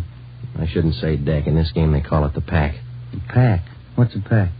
Well, that's the discard pile, same as in gin. You get a red 3, you can freeze it. No, it's a black 3. Well, what happens when you freeze it? Nobody can pick it up. Oh, I see. All right. Let's deal out a dummy hand here. Fine game, Gannon. Sure you won't change your mind? You don't want to play, Joe. All right, now in two-handed, you deal out 15 cards, see? How many can play? As many as 6, I think. I've only played up to 4. You played partners before? Yeah, that's right. Okay, count your cards. I think that's 15. 13, 14, 15, right. Now what do I do? Well, I guess you better lay your hand open. That'll be the easiest way to show you. Okay. I'll spread them all out over there. Well, you don't have a great hand there. You got a couple of black 3s. You can use those. Yeah, that's fine. They count 100 apiece. No. Those are red 3s. Black 3s don't count anything. Oh, red 3. That's right. Do you remember what black 3s are for? You can use them to freeze the pile. Pack. That's right. The pack. Well, you know what I mean. All right, now, look. You see, I got a joker here. Jokers are wild. Do you remember how much they count? They're wild. 100 points. No, red 3s are worth 100. Jokers count 50. You don't explain it very good. I don't understand. Well, how simple can it be? Gannon's not even playing. You get it, don't you, Gannon? Okay, red 3s count 100. Jokers count 50. Black 3s, you can freeze the pack. Yeah, good. Now, hold on to that, will you? Now, black 3s freeze the pack, but that's not the only card that can do it. No? No.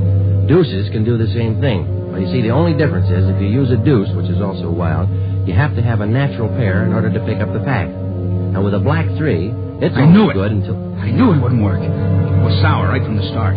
Vickers killed the cop. Ben, I'm not in it. I'm right, copping out. I'm taking no raps. Johnny, the stenographer? Right, Ben. All right, Gannon. Too late. You haven't got time. 20 after 1, they're going to do it. Do what? Payroll. Brazier Company. Messenger leaves at 1:20. He's got the payroll. 30 grand. They're going to get him. Where does the messenger leave? 1:20. You're too late. I'm not in it. Where does he leave? 1:20 leaves the bank, I think. No, maybe the company. Where's the company? 3rd and Spring. They're going to get him. Where's the bank the messenger goes to? Up the block, 2nd National, 3rd and Hill. Where are they going to get the messenger? By the alley, Clay Street. I'm not in Ben, it. check it. Get out of communications. Have him put out a call to block up the area. Give him the details. Right. Johnny. Yeah, Joe. Stay with this guy. Okay. Davis. Let's go. Brazier Manufacturing. Olympia.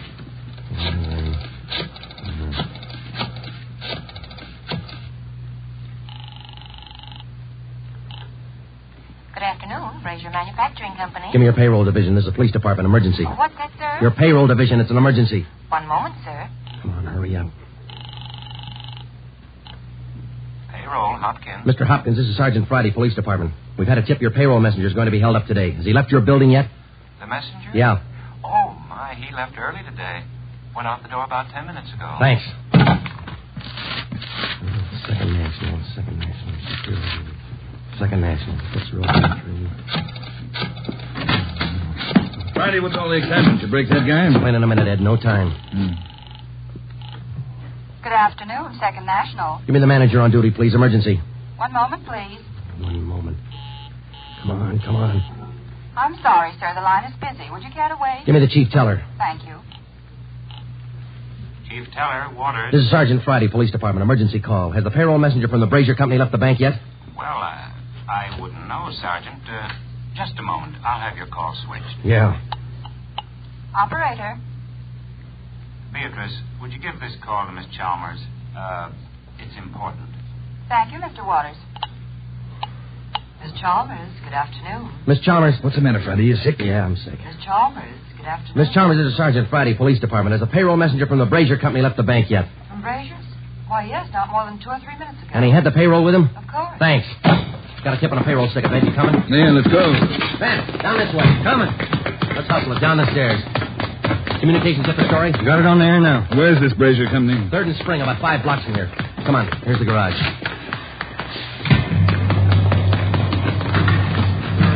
All right, come on, hit it. Let's make time. Get the radio on. Just warming up. All units. Attention all units. On 3rd Street, corner of Clay Alley.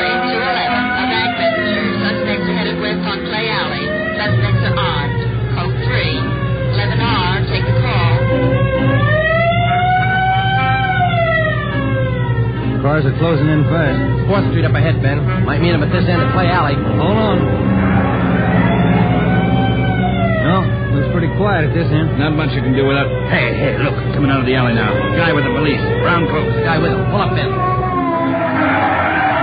let's go. All right, you two, hold it. They're running for us. Come on. Ben, watch this back. Let's go. Come on, they're losing it. I see him up ahead. They're turning onto Hill Street. Romero, come on. Will you, Skipper? You see him, Joe?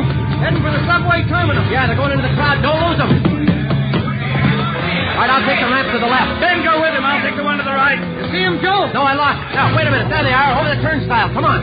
Joe, they're off the platform. They're crossing the track. Ed's got one of them. Come on, over the turnstile. Come on, Ben. Joe, the other guy. Heading down into the tunnel. He's crazy. Come on, after him. Hug the side. He's trapped, Ben. There's a train coming through. You, come back. You're trapped. Ben, get out. Hug the side. Get into it, Joe.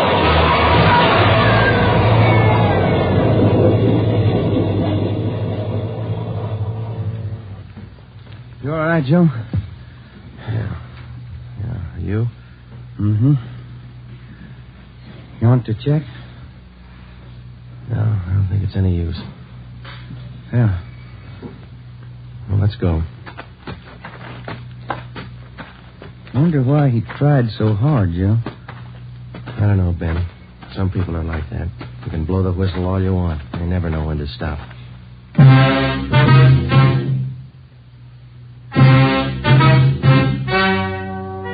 The story you have just heard is true. Only the names were changed to protect the innocent. Frank Gannon, the only surviving member of the hold-up gang, was tried and convicted of the crime of assault with intent to commit murder. He is now serving out his sentence at the state penitentiary.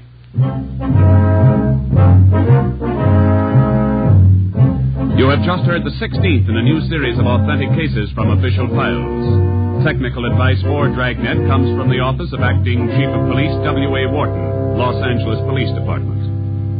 Tonight's program is dedicated to Private Richard H. Taylor of the Washington, D.C. Police Department, who on the evening of December 13th, 1946, gave his life so that yours might be more secure.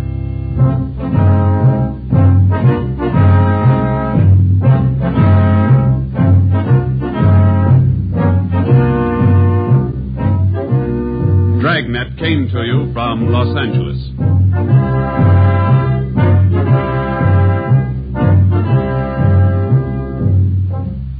Phil Harris likes a great deal about the South.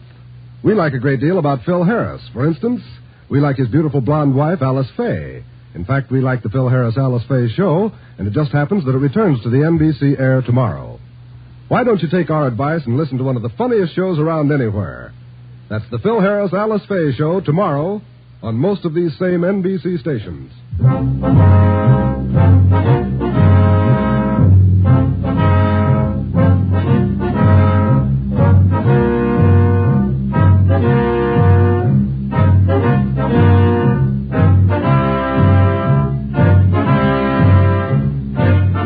Tune for the Stars on NBC.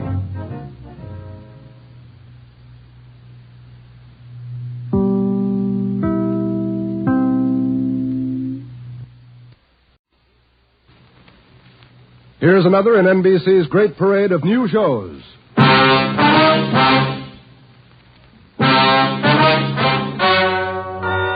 Ladies and gentlemen, the story you are about to hear is true. Only the names have been changed to protect the innocent. NBC brings you Dragnet.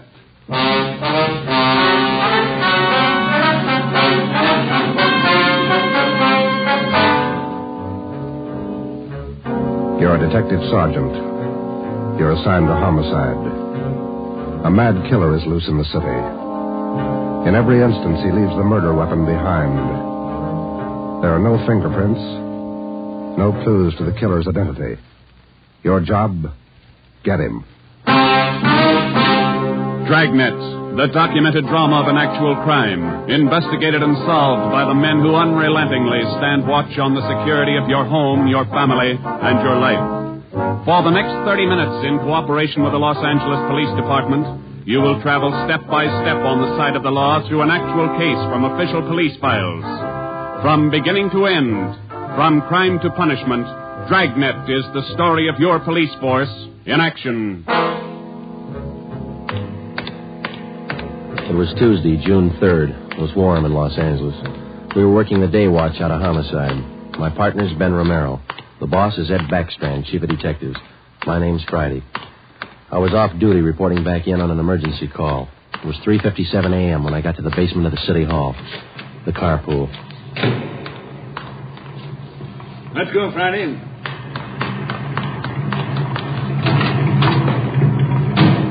Sorry to call you back in. Couldn't be helped. All right, Ben. Okay, Skipper.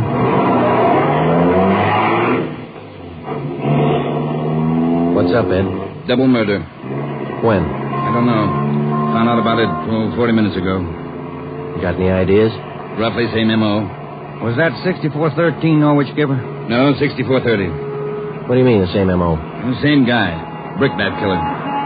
How many does this make? Counting tonight, 4. We got anything at all? Smudged fingerprint we can't even classify. Sounds like a smart operator. We gotta get him. If we have to shake down the city from one end to the other. Big job, Skipper. Big killer.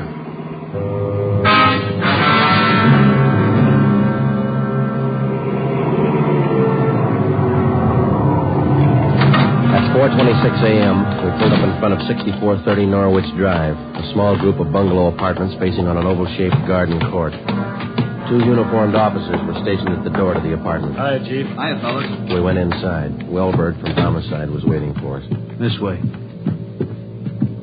In here. Well, there they are. Yeah. Mother, daughter. Joe, on the floor beside the bed. Yeah, a red brick.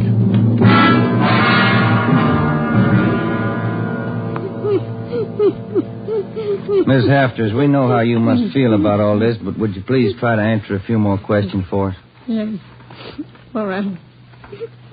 Poor Margaret. Miss Hafters, how long had you known Mrs. Diaz and her daughter? 9 years. This November they moved next door. I remember it so well. We got along right from the start. And as far as you know, the only close friends the mother and daughter had live right here in the apartment court? Yes. Margaret was a pretty girl, but she was no chaser, no boyfriend. Very close to her mother. The 2 of them very close. Did they keep any amount of valuables in the apartment? Money, jewelry, things like that? Oh, no. Mrs. Diaz and Margaret didn't have much, you know. Very modest income. They both worked. And you can think of no good reason. Oh, no. Oh, poor Margaret. Poor Mrs. Diaz. Lying in there. Shock. A terrible shock. Welberg. Yes, Sergeant. Would you show Ms. Hafters back to her apartment? Sure, Sergeant. Thank you, Miss Hafters. We appreciate it. Yes, thank you. Poor Margaret. Poor Mrs. Diaz. Well, Joe? Let's check with Ed. He's back in the bedroom. You get anything from the neighbors? The usual, Ed. No jealous boyfriends, ex-husbands, nothing like that. Boys find any evidence yet, Skipper? I'm still working on it. You got any theories? Well, we know the killings were all done by the same guy. Mm-hmm. Cuts the same pattern out of the window screen. Cuts the same pattern with a glass cutter out of the window. Reaches in and flips the locks. All right, where's that leave us? And before he gets inside, he makes sure there are only women in the house. That means he probably watches the house for a few days. Yeah. Once he gets inside, he wants only one thing, to kill. He's never taken any valuables. As far as we can tell, he's never searched for any. What kind of a man works like that? I think the guy's kill crazy. Hey, fellas. Yes, Donner? Here's a break. 2 fair prints. 1 thumb, 1 forefinger. What'd you get, Pete? Only got 9 points. Not enough to go into court, but enough to make him. We'll know him when we get him. Yeah. Found the prints on the lens of the old lady's eyeglasses. Probably knocked him off the night table when he went after her. And when he was done, he put him back on the table. Yeah. Had blood on his hands, see? Yeah. That's funny, isn't it? Why would he go to the trouble of picking up the woman's glasses after he killed her? We'll ask him when we find him. All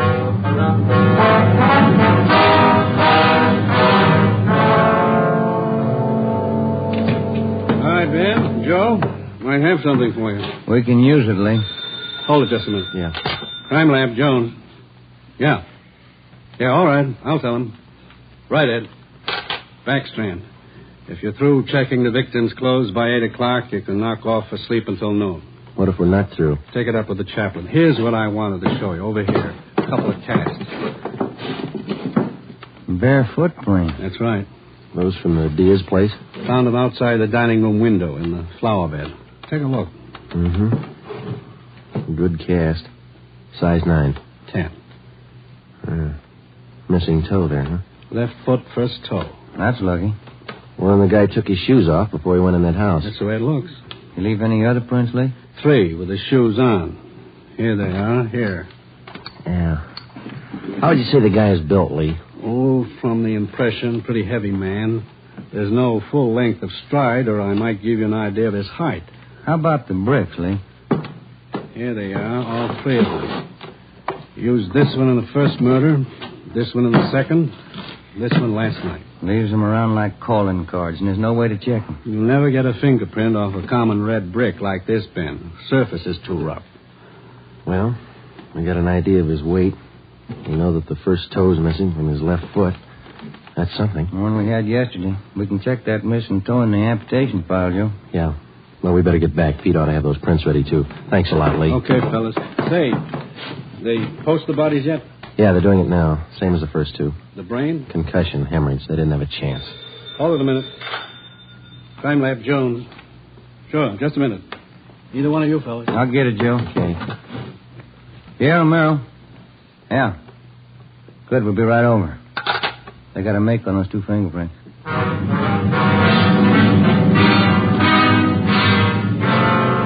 Okay, Joe. Single print file. Made him on the index finger. Let me see, Pete. Take a look, Ben. Yeah. Doesn't look like a killer, does he, Joe? Kind of nice looking. That's right, Pete. They said the same thing about John Dillinger. The name at the top of the make sheet read Carlos Richard Monterey, male, Caucasian, age 19, height 5 feet 11 inches, weight 165 pounds, dark brown hair, dark brown eyes. Last known address, 1663 Naples Street, Los Angeles. Previous arrests, 1, auto theft, February 8th, 1936. That was all. Ben and I had been expecting more.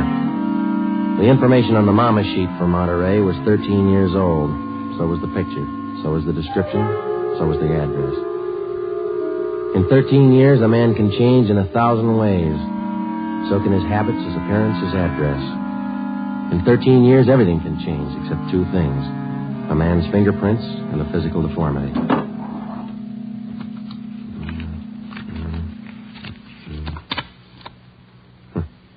Missing toe on left foot. Carlos Richard Monterey.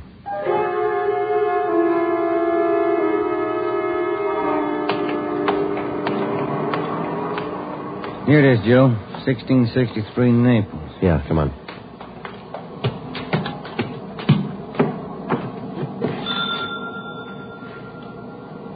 Somebody's coming. Yes?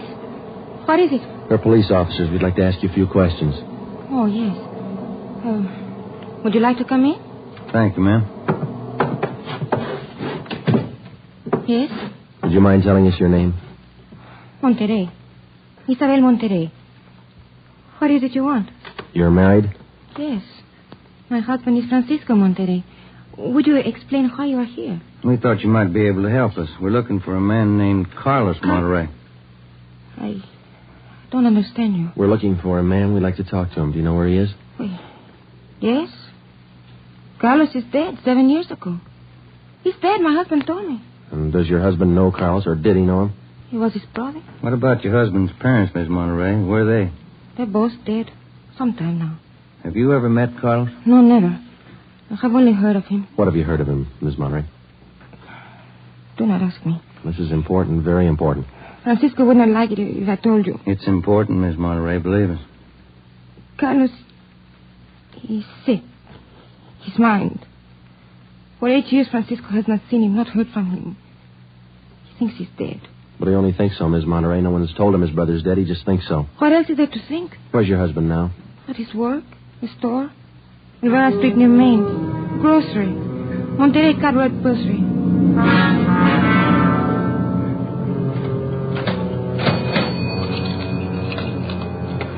Here's your change. Thank you, Mrs. Myers.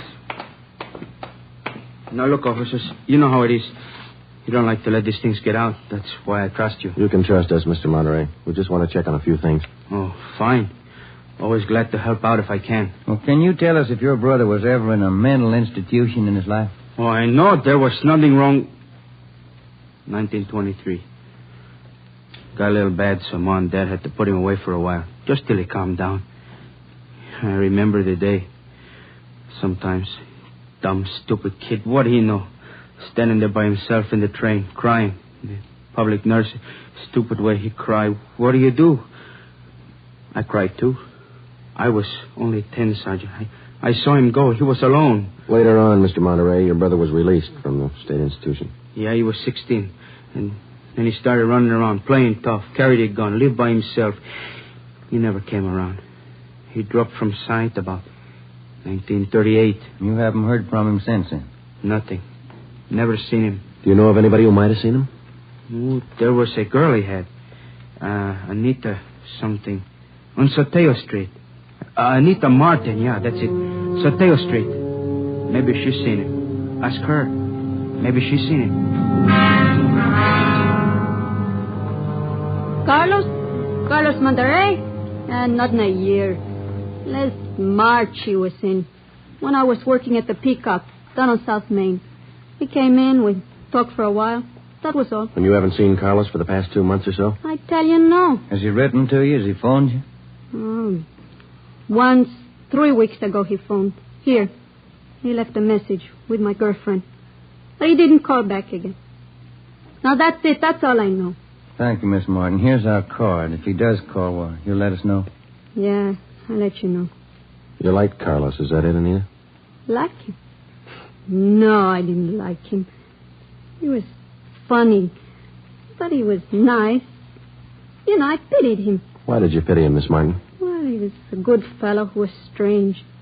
He could smile, you know. He had a nice smile, but you could tell he was never laughing.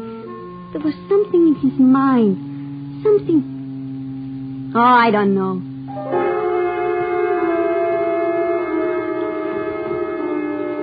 At least a year, closer to 2, I haven't seen Carlos. No letters, not a card, nothing. He was in the East the last time I heard. When was that? A year ago, January. I was in here. He sent me a calendar. Sometimes he could get along fine, very well. Other times, terrible. He couldn't keep him down. How'd he manage to stay out of jail that way, Vicente? I don't know. Sometimes he should have been in jail 5 times over.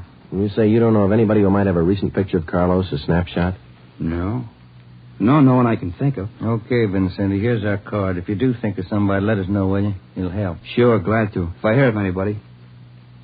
What kind of a day is it outside? Hot? Hot.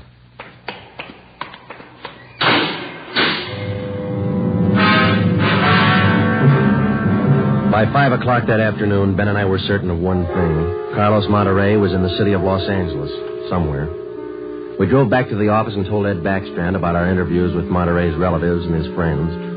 Inquiries and requests for further identification and information on him were immediately relayed to the state mental institutions. The 13-year-old picture of Monterey taken from the files was copied and distributed with a note of caution as to the age of the photograph. An APB was sent out. Stakeouts were placed at the home of Monterey's brother, at the brother's store, and at the apartment of Anita Martin. A special detail of 300 men was ordered to join the Dragnet already in operation. The details at the airport and the bus terminals were alerted, as well as the details at the Union Depot and the main post office. By 6 o'clock that night, almost 1,000 men were actively working at the job of tracking down Carlos Monterey.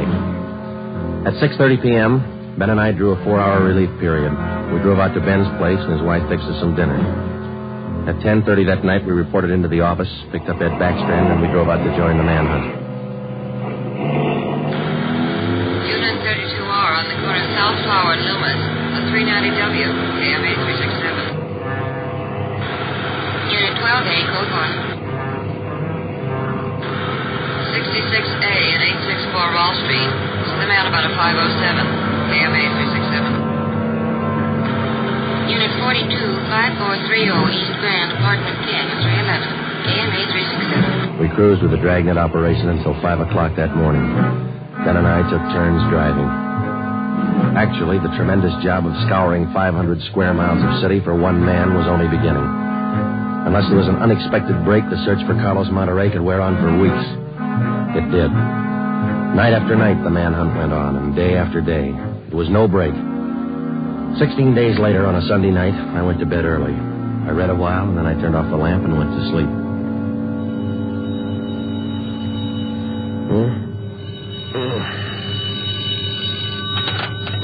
Hello? Friday talking. Sorry, Joe. Get in here as fast as you can. What's the matter? That girl Monterey knew. The one you talked to? Yeah? She left her apartment, went to her girlfriend's. Yeah? She's dead.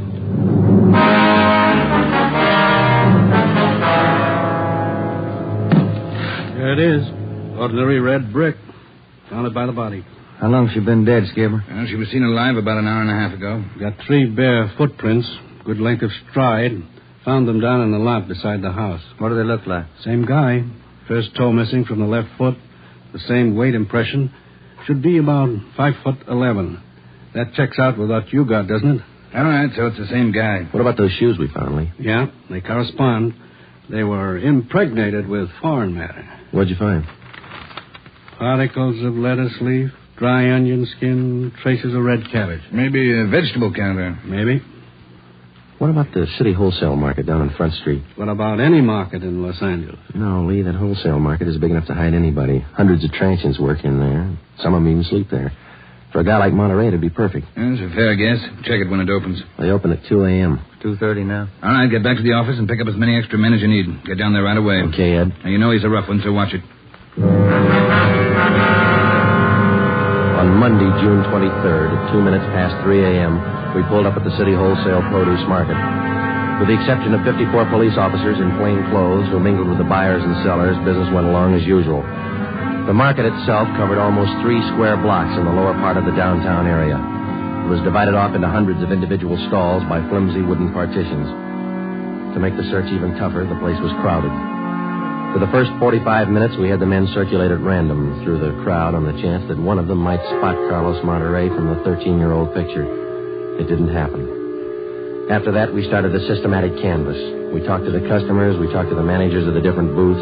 We gave them Monterey's description. We showed them his picture. Nobody recognized him.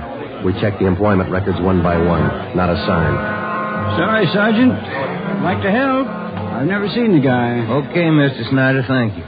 We sure pick the sweet jobs, don't we? Oh, yeah, we could spend a year at this. Oh, Sergeant Friday. Yeah, Kamansky. Did you find something? Guy at the booth over there against the far wall. Thinks he might have hired Monterey a couple of days ago. Come on, Ben. Where? Over there, Sergeant. You showing Monterey's picture? Yeah, he thinks it might be him.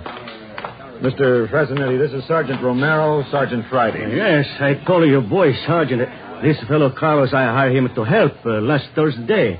Big rush for me now, so I hired him. You sure he's the man? In the picture? I think so. A little older, maybe. Oh, but I know faces. He's the man. You're looking for him? You say you hired this man last Thursday? That's right. It's a big rush for me now in the morning. I hired him Thursday. He worked Thursday, Friday, Saturday. But he don't show up this morning, so I got no use. Too many men to pick from. He don't show up, I let him go. What kind of work did he do for you? Same as he did for Schiller down there. Heavy work. Moving the stores, cleaning up. What kind of produce does Schiller handle, Mr. Fresnetti? Fancy, very fancy vegetables. Choice. New potatoes, expensive red onions. Schiller sells to the big hotels. Does Schiller handle brown onions, Mr. Fresnetti? Oh, only the best. Big dealer at the Schiller. Sells it to the big hotels. How long has this Carlos been working around the market? Oh, I don't know. It's just like the rest. First he worked for me, then Largo Massini, then Schiller. Hey, why are you looking so hard for him? He stole something? He murdered somebody. Him? Mamma mia, murder. Do you have any idea where Carlos lives? Me? No. And if he comes back here, I tell him to get out. I got nothing to do with this trouble. No, you'll tell him nothing, Mr. Fresnetti. Here's our card. If you see Monterey again, call us. Say nothing to him. Oh, sure. I ring him. Joe, call the chief at the office, will you? Message just came in. Thanks, Al. Come on, Ben. Yeah, there's a phone booth. See? No, I don't. Where? Straight ahead, little left. Oh, yeah. You got a nickel? Let's see. Oh, yeah. Yeah, there you are. Thanks. I'll see what Ed wants.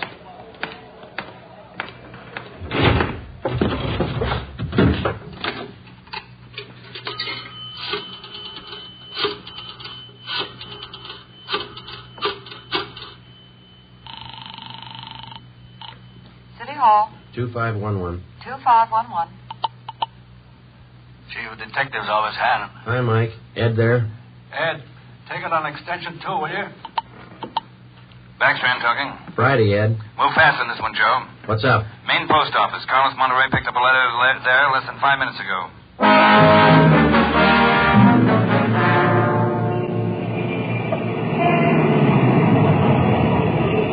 Come on, Ben. There's Ed over there with Wellberg. Yeah. Traffic short jammed up around here. Hi, Ed. Friday, Romero. You all set, Wellberg? All set, Chief. Spring Street to San Pedro. Sunset the first. Got it covered. Good. What's the story? Post office detail tipped us off. 5 minutes after 8, a man answering Carlos Monterey's description picked up a letter at the general delivery window. That was 16 minutes ago. Who spotted him? Sam Lane. Got a look at him just as he was leaving the window. Called to him to stop, but Monterey ran. Lane called me, and we threw a net over the area for 6 blocks around. And Monterey's still somewhere inside this area? I don't know how he could have gotten out. What's next? Well, I'll give him an hour to break for it. After that, we start a house-to-house search of the whole area. Stop all pedestrian and vehicular traffic for identification. You're going to jam up the depot traffic. That's cheaper than murder, Romero. Get going. The first hour we counted off in 5-minute segments. Like Backstrand, we felt close enough to Monterey to touch him. But he still wasn't there. The north and south ends of the blockade started to move in, slowly. Searching every store, every house, every conceivable place where a man might hide out. In the meantime, Ben and I worked the Spring Street side of the blockade, watching the faces of the pedestrians as they came through one by one, examining all vehicles and their drivers. The morning wore on, the sun came out, and it started to get warm. By 11 o'clock that morning, Monterey still had not been found. The temperature was 93 in Los Angeles. It was still climbing. The search went on. At 10 minutes past 2 p.m., Backstrand made the round. How's it look, Skipper? Not good. Going slow. How much longer you figure? I don't know. It'll go to after dark, that's sure. District down here is like a rat's nest. Yeah. Nothing? Nothing. But he's someplace inside this blockade. He's got to be. Any chance of getting relief for the men in our squad? Some of them been working straight through since yesterday. I'll see. Check with me around 5 this afternoon. Thank you, Skipper. Keep a sharp lookout. One slip. That's all it takes. The search went on. At 3 o'clock that afternoon, the temperature was 95. We sweltered and we waited. At 3:45, Backstrand sent a squad of men into the Union Depot to search it from top to bottom. There was one false alarm when one of the men thought he saw Monterey slipping out a side door into a taxi. He turned out to be a train conductor. At 25 minutes past 4, Backstrand passed along the order to our detail to start moving in, house by house.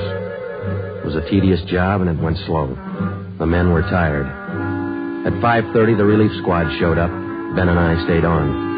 After another 2 hours of house-to-house searching, the trap was narrowed down to a 3-square-block area, a single block wide and 3 blocks long. It started to get dark. Backstrand ordered out batteries of floodlights. By 8 p.m., the cordon closed in around the last 2 square blocks. Lines are all set, Skipper. Ready to move. Good. What do you think? Well, we'll know pretty soon, one way or the other.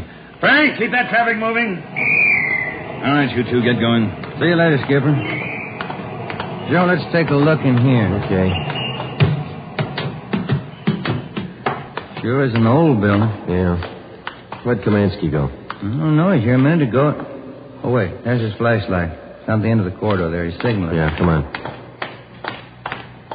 Kamansky? Yeah. Down below, Sergeant, in the basement. Come on. Monterey? He's been there, I think. Here, this way. Where? Over here. Now, watch your step. The light's bad. Here he is. Says he's the janitor. Oh, my head. It's been slugged. All right, come on. How'd it happen? Can you tell us? Yeah, a big man hit me. I came down to empty the baskets. He hit me and ran. Ran over to the new building. The new building? Is that the one next door? Yeah, just a few minutes ago. Nobody's come out of this building for the past half hour. Every door in the place is guarded. No, not the doors. He went through the tunnel. I saw him. Over there's the tunnel. I'll take a look, Joe. Yeah, the tunnel. Connects the 2 basements. Same company, old building, new building. The tunnel connects the basements. Joe, come on. Yeah. Kamansky, get out to Backstrand. Tell him what's happened. Right, Sergeant. And call an ambulance. Right. All right, Ben. Through the tunnel. Watch where you're going. The light's bad. Yeah, it is. That a door up ahead there? Yeah, I think so. Yeah. Let's go. Good. There's a stairway. Come on.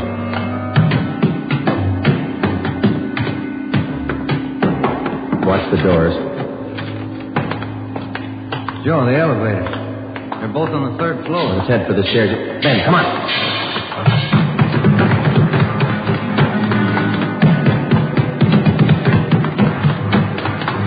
One more floor. Yeah, right. Come on, hurry. Yeah. Look, top of the stairs. There he goes. All right, hold it, you. Stuck in the elevator, Joe. He's going down. Well, we'll never make it on the stairs. Joe, look. This other elevator. The control lever's bent. Let's try it anyway. Yeah. All right, kick the control lever. Kick it, Ben. That's good. All right, Ben, knock the lever back. Come on, quick. Yeah. What's the matter? Joe, it's jammed. We're going fast. All right, let's kick it. Here. There, that does it. Can you reach the door control? Wait just a minute. I'll see. Yeah. Okay. Well, he's still in the building. Both elevators are here now. Yeah. Down the hall, Ben. The office on the left, I think. Yeah. Here we are. All right, keep clear of the door. All right, Monterey, put on that gun and come on out. I'll kill you! I'll kill all of you! All of you! Okay, Joe, let's take it. Watch it, Ben. He's throwing everything he can get his hands on. I'll kill you! Come on! Come on! I'll kill you! Get away! Come on, you! All right, Monterey.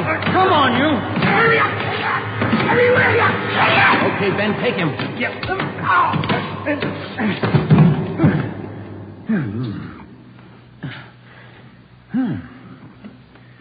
Nice looking guy. Clean cut. Yeah. Doesn't figure, does it? What's that? My wife would say he doesn't look like a killer, does he? What's a killer supposed to look like? The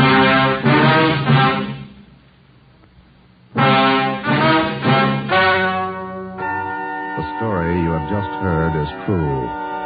Only the names were changed to protect the innocent. Carlos Monterey was examined by 5 different psychiatrists appointed by the Superior Court and was found to be sane. He was tried and convicted of murder in the first degree. He was executed in the lethal gas chamber at the state penitentiary.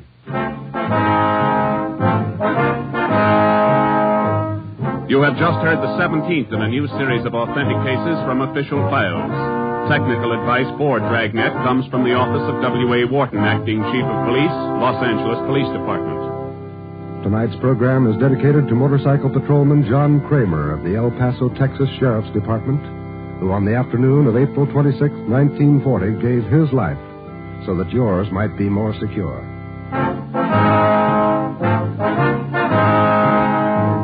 Dragnet came to you from Los Angeles. Your tune for the stars on NBC.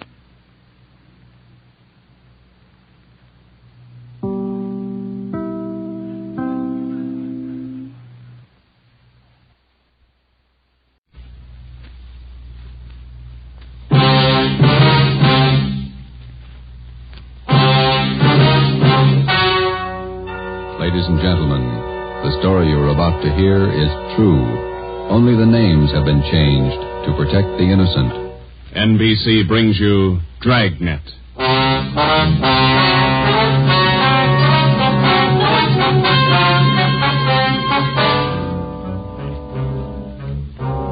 You're a detective sergeant.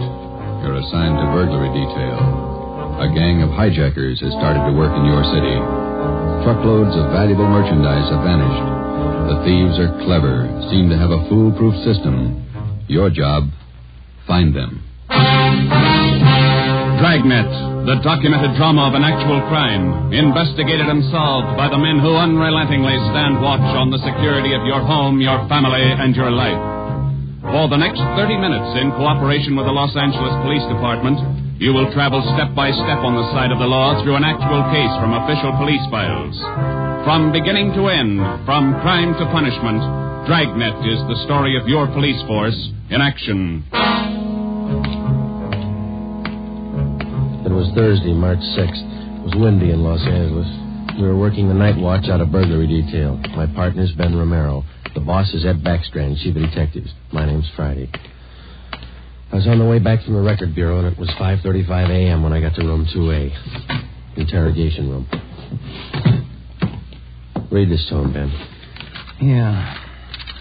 2,600 dozen nylon stockings, 45 bolts of silk, 58 cases imported perfume. Where are you dumping this stuff, Laval? That's what we want to know. I told you the truth. I have nothing to do with it. I don't know anything about it. What was this stolen waybill doing in the cab of your truck? How many times do I have to tell you? I don't know. Your fingerprints are all over it. You must have carried it there. I didn't carry it there. Somebody's out to frame me. How many in the hijack gang, Laval? I'm not in a hijack game. I told you I don't know. When are you going to let me go? Who's the head of the gang? I don't know any head of the gang. I want to get out of here. You're covering for somebody. I'm not covering for anybody. You take the rap for all this, you're going to have a beard down to your knees by the time you get out. I'm not taking any rap. Then let's have it. Oh, I'm tired. $42,000 worth. You know who took it. You know where it is. They could have disappeared anywhere on the way from the east to the 1,000 places. Nothing was missing from those shipments when they came in on the train. Everything was there when they were unloaded at the warehouse. Then I don't know. I don't know. Every dollar's worth was accounted for when it was loaded on the truck. Well, where is it now? I'm tired. We've been here all night. Let me read it for you again. 2,600 dozen nylon stockings, 45 bolts of silk, 58 cases imported perfume. And you're trying to tell us somebody hijacked all that from the trucks without you knowing it? The trucks were loaded at the warehouse. We went out to eat. We came back, got in the trucks, delivered the stuff, and that's all I know. And while you were out eating, the receipts for the load disappeared, too. Is that right, Laval? I don't know where the waybills are. The shipping clerk, that's his job. We talked to him. He says one of you could have taken the waybill. Well, then he's lying. I didn't take him. Then what was this waybill doing in the cab of your truck? I told you, I don't know. Somebody's trying to frame me. Why? I don't know. Somebody, I don't know why. Then you better come up with an answer, mister. Look, I'm tired. We've been here since 6 o'clock last night. We're all tired. Who are you covering for? What are you trying to build? Any of that coffee left, Ben? It's cold. That's all right. You want some, Laval? No.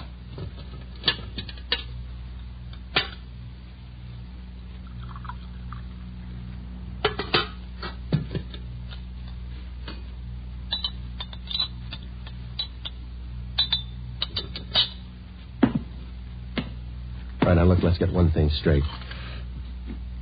We've been here all night. We can be here all day, tomorrow, the day after that, and the day after that. Yeah. We got enough to make you on this. You know that, and we're going to stay with you to tell us the truth, everything. I've told you all I'm going to tell you. If we stay here for 6 months, you got it all. This your home phone, Hillside 8321? That's right, 8321. What time's your wife get up, Laval? What do you mean? Ben, get an outside line. Yeah.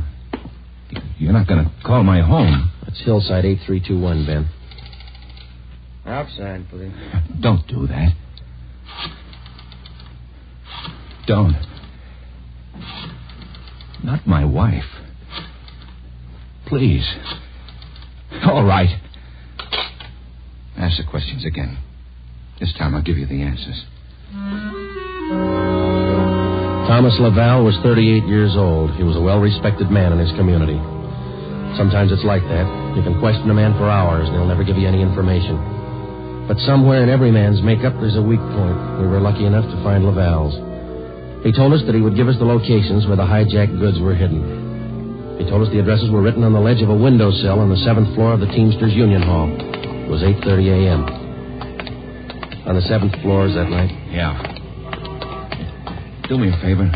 Don't make it too big. Well, look, we have to walk through the hiring hall before we get to the elevators in the back. Yeah? These handcuffs. They'll see them, all the guys in the hall. They know me. Can't you take them off my wrists till we get in the elevator? Sorry, Laval. Well, I won't try anything, but don't make me walk in front of them with these on. Sorry. Just till we get in the elevator. Can't you do that? I don't want the guys to see me. Well, here's my overcoat, Laval. I'll drape it over your hands here, and they won't see the cuffs. There you are. Come on.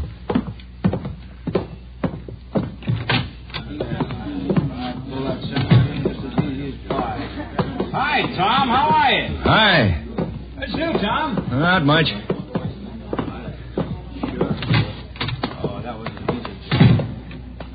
Let's take the elevator. Yeah.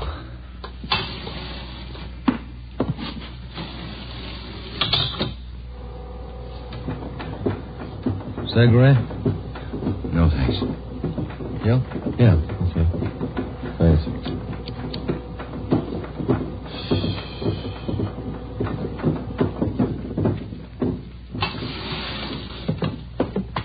It's down this way. Let me show you. To the left.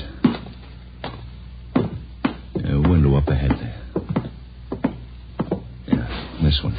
I don't see anything on the windowsill. It's on the outside. Open the window and let me check. Yeah. Let me see here.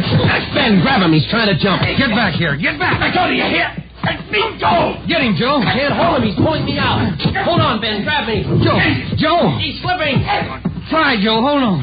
He's kicking loose. I can't hold him. Hold him, Joe. Ben!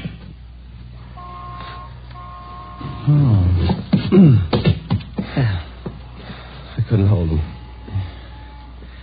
You almost went with him. Let's get downstairs. What happened? Call an ambulance. There's been an accident. Thomas Laval was 38 years old. He was a well-respected man in his community.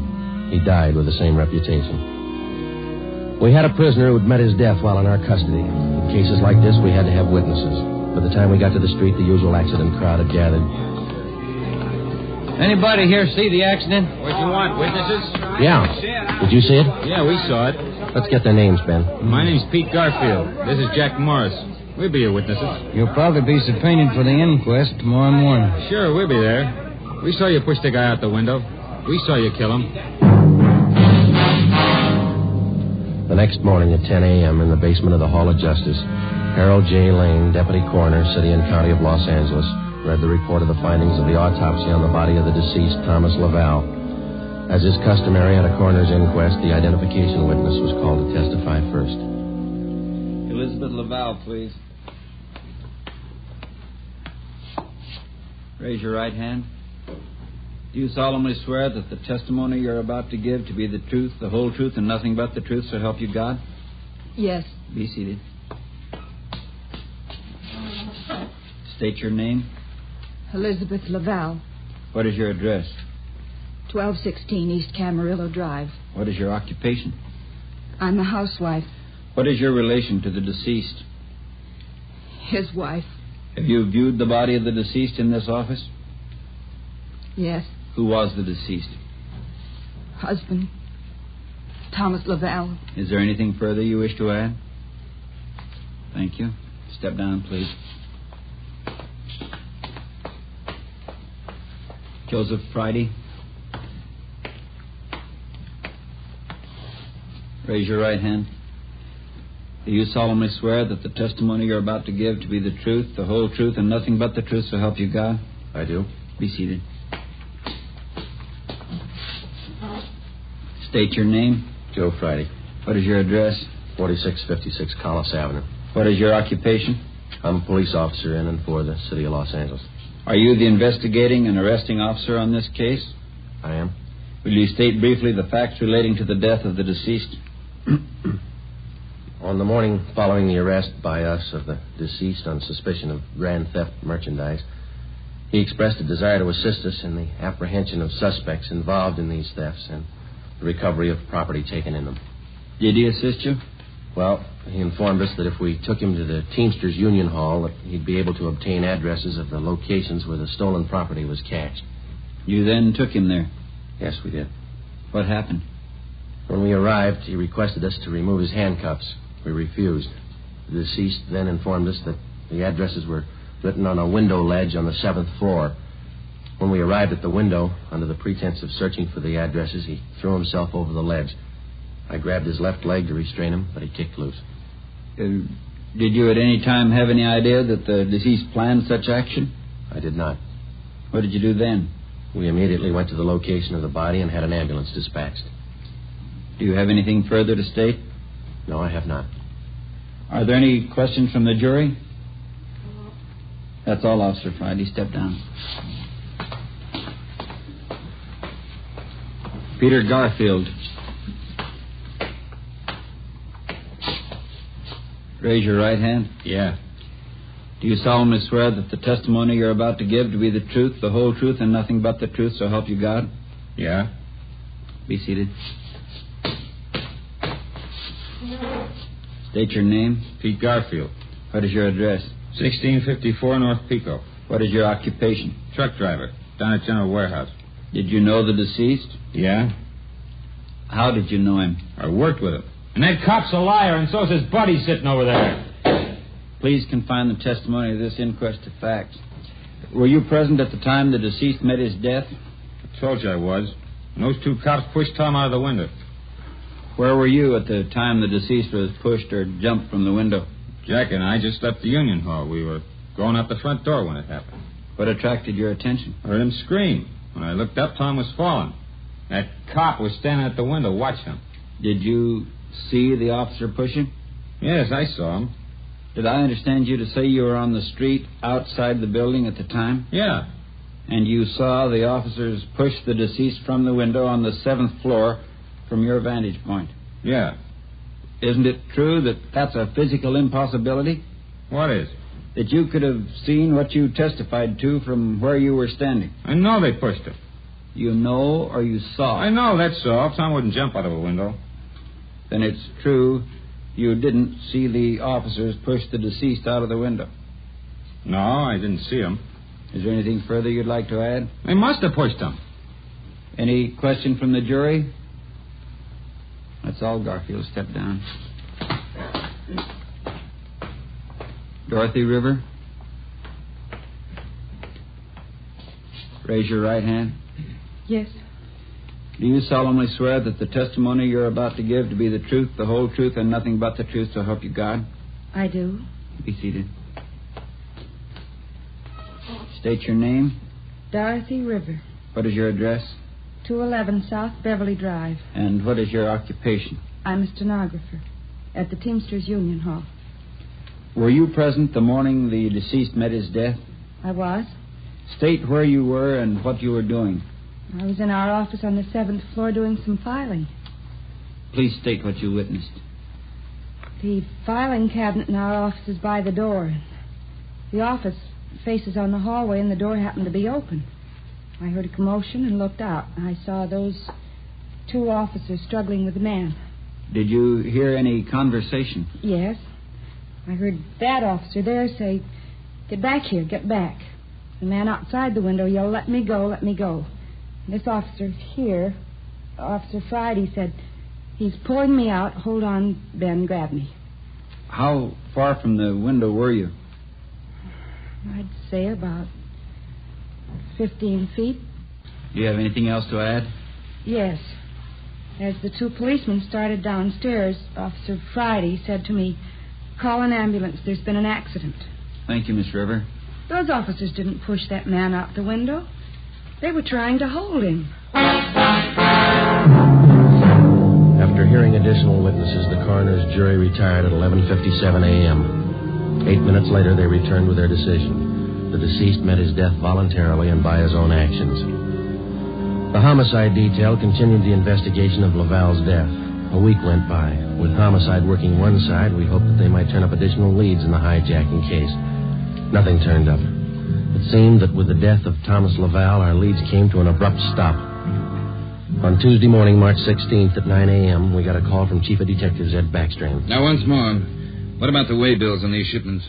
You checked them? Everything we could. Talked to everybody at handle them. And talk to them some more. $42,000 in merchandise doesn't just disappear. Now, who's the last one to handle those way bills? The warehouse shipping clerk. The bills were signed and stamped. 2 hours after he filed them in his desk, they disappeared. What about the truck drivers? You checked them out? Talked to all of them. Nothing so far. Nothing was missing from those shipments until they left the warehouse. Is that right? Yeah. And somewhere in between the warehouse and the delivery points, $42,000 worth of goods disappeared. Somebody's got to be hijacking those loads. We know that, but how do we get to it? Maybe they're working alone. Maybe they're working with the truck drivers. It's one of the others. Got to be. We just hadn't lost Laval. Well, you lost him. That doesn't close the case. You got a suggestion? Yeah, I got a suggestion. Crack it.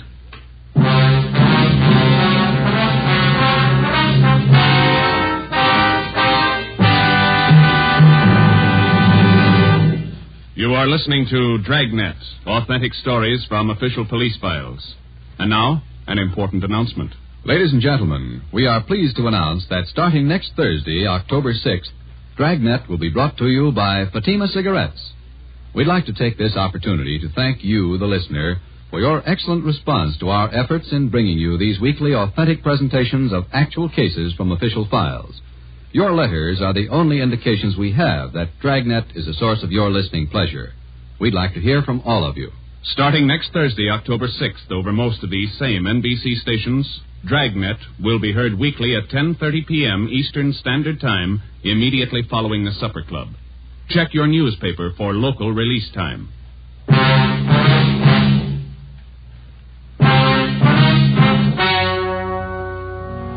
We stayed on the job. Another week went by. No leads. We spent so much time at the general warehouse where the merchandise disappeared that we almost got to be a part of the crew. We got to know everybody. We made frequent visits to the Teamsters Union Hall, but got us nothing. On Wednesday, March 26th, we reported in for work at 8 a.m. Friday, Romero. Yes, Skipper? You fooled around just long enough. They hijacked another load last night. $38,000. What outfit? Same, general warehouse. Who's your contact down there? Ray Hobart, shipping clerk. I'll hop down there right now and get the details. Right, Ed. There are two ways to solve this thing. Yeah? You can get those hijackers now or wait till General Warehouse goes out of business. Get on it.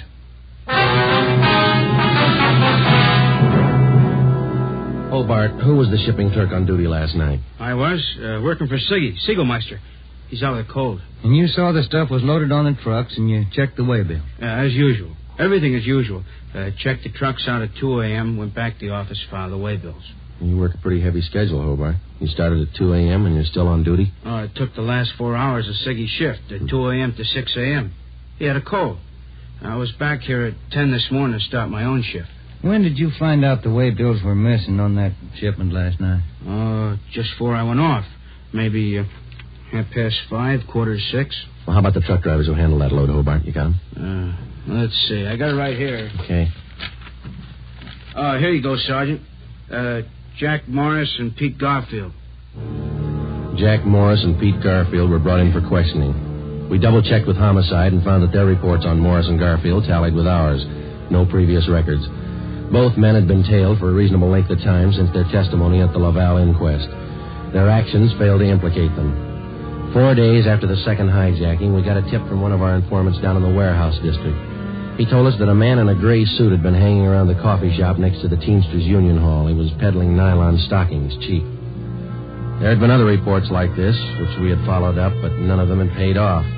Usually such leads didn't pay off, but we couldn't be sure. They had to be checked. At a few minutes before 5 that afternoon, we found the nylon salesman in the gray suit in the back booth of the coffee shop adjoining the Union Hall. Look, Meg. Take a look. Fine it. You can't do better. 51-gauge nylon. Look good, huh? Sure do, don't they, Joe? Yeah, they do. We've been looking for you, Mac. Some of the guys in the Union Hall said that you'd be around. Sure, I saw lots of these around the hall. Truck drivers, just like you, buying them like crazy. Good deal. Sure looks like it, man. How many pair can we have? Many as you want. 4 bits a pair, you name it. You got a couple of dozen for us? Couple of dozen? Mm-hmm. No, not on me, but I can get them. Many as you want. Well, we're kind of in a hurry. Can you get them for us fast? Couple of dozen. Better make it 3 dozen, huh, Joe? Yeah, if you want. 3 dozen. Can you get them now? Couple of hours I can get them. Same quality. Want to meet me here? Oh, I don't know. We wanted them for tonight. My wife's birthday, you know. Well, maybe an hour and a half. How's that? 3 dozen, meet you here. Oh, look, Mac, maybe we're both heading the same direction. Can't we go with you and pick up the nylon? Save time for all of us. No, I don't think so. No. Can't you wait? Hour and a half? How's that? Never find a better buy. I'm sorry, Mac. I wish we had the time. Well, where do you have to go to pick up these nylons? Oh, way out. Sunset Boulevard near Fairfax. Can't you wait? I'll make it fast. Well, can't we pay you and then go out and pick them up ourselves? Huh? No. Don't work that way. No. Can't you wait here? I'll make it fast. We ought to be home now, Joe. Yeah, sorry, mister. We'll have to skip it. Yeah, maybe we can pick up something on the way home, Ben. Candy or something. Wife likes candy. Now, look, fellas, I don't want to see you lose out on this deal. I'll meet you halfway. How you mean? Look, together we'll go out to Sunset and Fairfax, huh? Near the place. You wait there at the hamburger stand, and in 5 minutes I'll bring you the stuff, okay? Oh, I don't know. We're late already, but... All right, it's a deal. I'll call the wife and tell her we're going to be a little later. 3 dozen, is that right? 3 dozen of the best. You can't do better. All right, I'll be back in just a minute.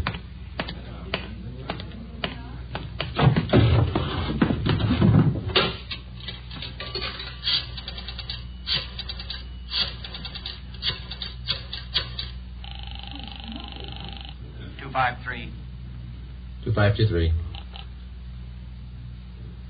Chief of Detectives Office, Chandler. Mike, Joe Friday. Backstrand there? Out right now, Joe. Well, then do me a favor, Chandler. Make it fast. Get a couple of men out to Sunset and Fairfax as fast as you can. Tell them to watch for Ben and me. You got that? Yeah, what else? We'll drive up in our car with another man. Ben and I will get out of the car and go in the hamburger stand. The other man will walk off. Whoever you get, tell him to follow that man. You got it? Right. All right. Just tail him. See where he goes, see what he does. Okay, Joe, right away. All set, Joe? She got dinner ready? Yeah, just about. We better hustle. Sure. Best deal in the world. Let's go. At 5 minutes to 6, we pulled up at the corner of Sunset Boulevard and Fairfax. It was almost dark. Ben and I got out of the car and started over for the hamburger stand on the corner. We caught a glimpse of Barcy and Kaplan in one of our detective cars parked in a gas station on the opposite corner. They had their eyes on our man. When the traffic signals changed, the man crossed the street and headed down Fairfax. Barcy and Kaplan waited a minute, and then they took off after him. He turned at the next corner and disappeared from sight. Ben and I ordered a cup of coffee, and we sat down to wait. At 6:30, we were still waiting. At 5 minutes to 7, I went across the street to the drugstore and called the office. Barcy and Kaplan hadn't been heard from. Their car, 105K, was not acknowledging calls. I had my call switched from communications to Backstrand's office. Well, they lost him Friday. I don't know how they lost him, but they lost him. Well, who's out there now? Sullivan and Whitney took a detail out there. They're combing the neighborhood right now. Well, how did it happen? A man just doesn't disappear into thin air. That's what I keep telling you about that stuff that's been hijacked. The search for the nylon salesman went on all that night and most of the next day. From his description, we ran a make on him. No previous record. He had disappeared completely. We were right back where we'd started from. The only thing we could do was to start backtracking, re-questioning the people at General Warehouse, the truck drivers, the shipping clerks. We kept a close check on Garfield and Morris, and we went back to the only possible lead still remaining, Mrs. Laval. She could tell us nothing more than we already knew.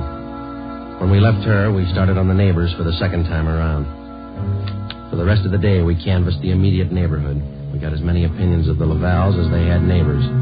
At 3:30 that afternoon, we visited with Miss Gertrude Langster, a 50-year-old maiden lady who lived almost directly across the street from the Laval house. She'd been out of town the first time we covered the neighborhood. The old saying goes, Sergeant, there's no fool like an old fool. Oh, say, if I told you the chances I had when I was a girl. Yeah, but we just... not truck drivers like that. Laval man, God rest his soul. But fine, wealthy men, bankers, lawyers.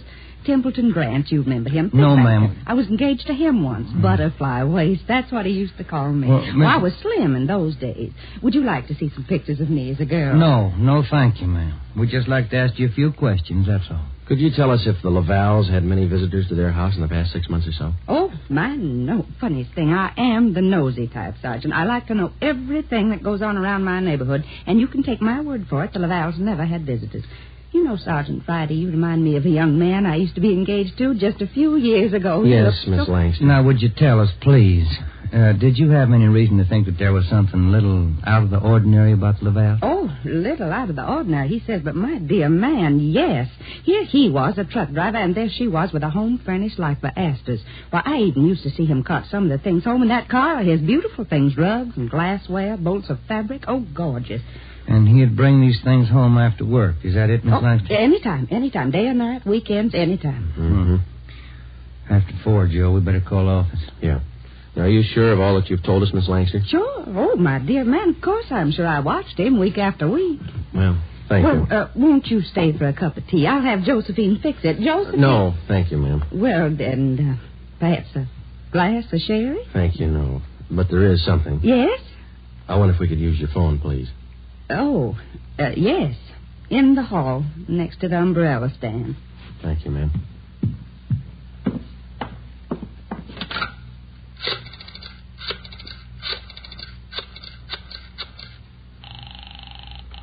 City Hall. 2523. 2523. Thanks, Trent. Friday, Ed. Nothing much here. Well, there's something here. Barcy and Kaplan just called. Pete Garfield left his house half an hour ago. Then he picked up Morris. What's so unusual about that? Nothing, except the guy driving the car is the little man in the gray suit, the nylon salesman. Barcy and Kaplan are tailing him. Where are they now? Headed north out Riverside Drive. There's nothing out there but a golf course and a lot of riding stables. I don't care what they do for recreation. Go get them. With red light and siren, it took us 12 minutes to pick up Barcy and Kaplan on Riverside Drive. At 4:23 p.m., we pulled up in front of the Blue Pony riding stables. Barcy and Kaplan's car was overturned just beyond the driveway leading up to the riding academy. Kaplan's hurt. I called an ambulance. They rammed us. What kind of a car are they in? They switched. They're driving a 12-ton Bulldog semi. Which way they head? Going north. Got a 3-minute lead on you. Pneumatic commercial. Adam 653. Let's go, Ben.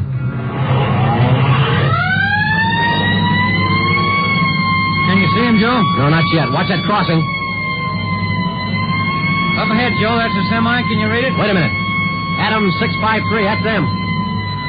Took a right on Lancashire. Don't lose them. They're pushing that semi too hard. Look at that trailer sway. They'll have to stay on Lancashire. They're going too fast to turn now. Traffic's closing in up ahead of them. They better not turn. That's what they're doing. Look at that trailer whip. They're going over. Into that storefront.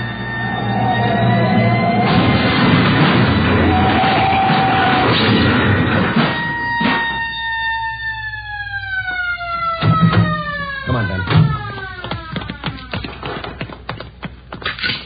You all right? Wait a minute. Let me see. Yeah, they're banged up, but they're alive. Well, there they are, Joe. Yeah.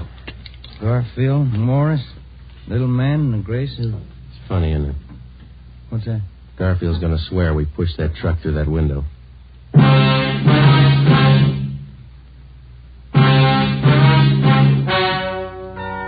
The story you have just heard is true.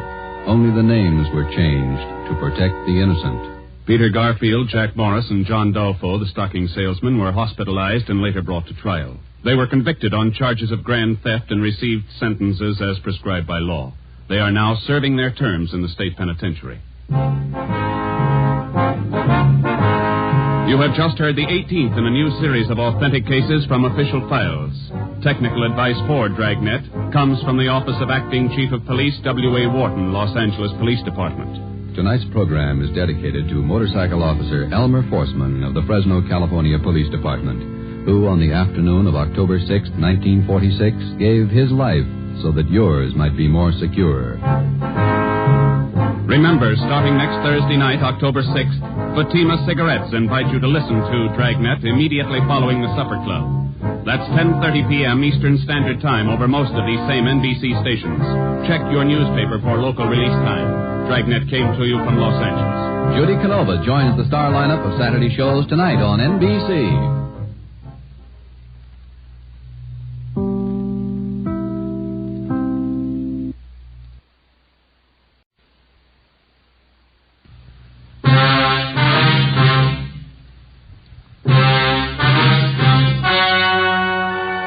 Ladies and gentlemen, the story you are about to hear is true. Only the names have been changed to protect the innocent. Fatima Cigarettes, best of long cigarettes, brings you Dragnet.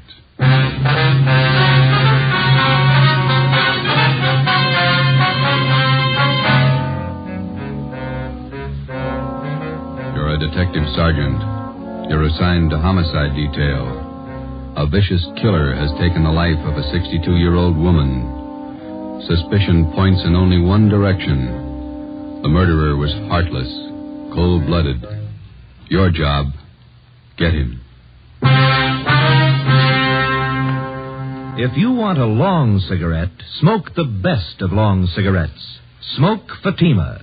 It's the long cigarette that contains an essential ingredient of all the very popular cigarettes, Turkish tobacco. That's why you see the Turkish symbols on the attractive gold and yellow Fatima package. That's why Fatima has a much different, much better flavor and aroma than any other long cigarette. That's why Fatima doubles and redoubles its smokers. Yes, if you want a long cigarette, smoke the best of long cigarettes. Smoke Fatima. Dragnet, the documented drama of an actual crime. For the next 30 minutes, in cooperation with the Los Angeles Police Department, you will travel step by step on the side of the law through an actual case from official police files. From beginning to end, from crime to punishment, Dragnet is the story of your police force in action. It was Saturday, November 5th. It was foggy in Los Angeles. We were working a day watch out of homicide. My partner's Ben Romero. The boss is Ed Backstrand, chief of detectives. My name's Friday. It was 3:35 p.m. when I got to room 42. Homicide.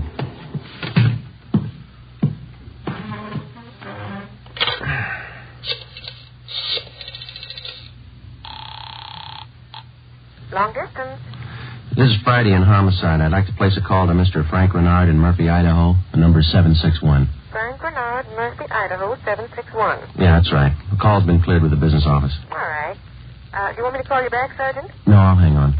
Okay, I'll place it for you.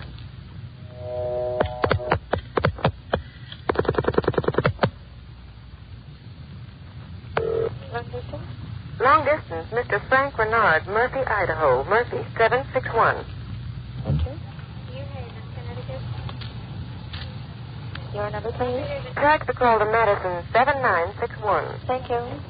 The time and charges when the call's completed, operator. Rate operator?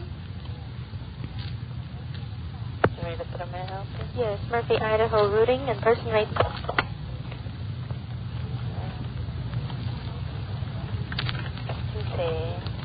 N-A-M-P-A, Napa. Sorry. Operator, the number is 43. Sorry. 160 plus. 160, thank you. Welcome. Through Boise.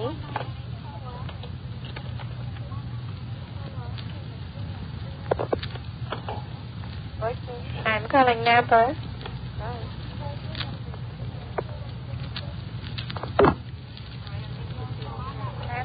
Murphy, 761. Thank you.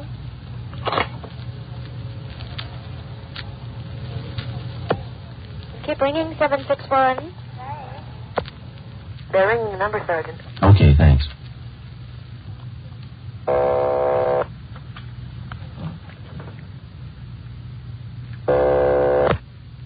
Hello? Mr. Frank Renard, please. Los Angeles calling. Who do you want? Mr. Frank Renard, please. Los Angeles calling. I'm Frank Renard. Go ahead, please. All right, Sergeant, go ahead. Hello? Hello? Hello, Frank Renard? Yeah, who's this? This is Sergeant Friday, Los Angeles Police Department. We've got an urgent message for you. For me? Well, what's the matter? Well, your wife, Dolores, asked me to call you. Something's happened to your mother. What do you mean? What's happened? I better let your wife tell you. She wants you back in Los Angeles right away. Look, what's this all about? I can't leave my job now. You better come. Your mother's been murdered.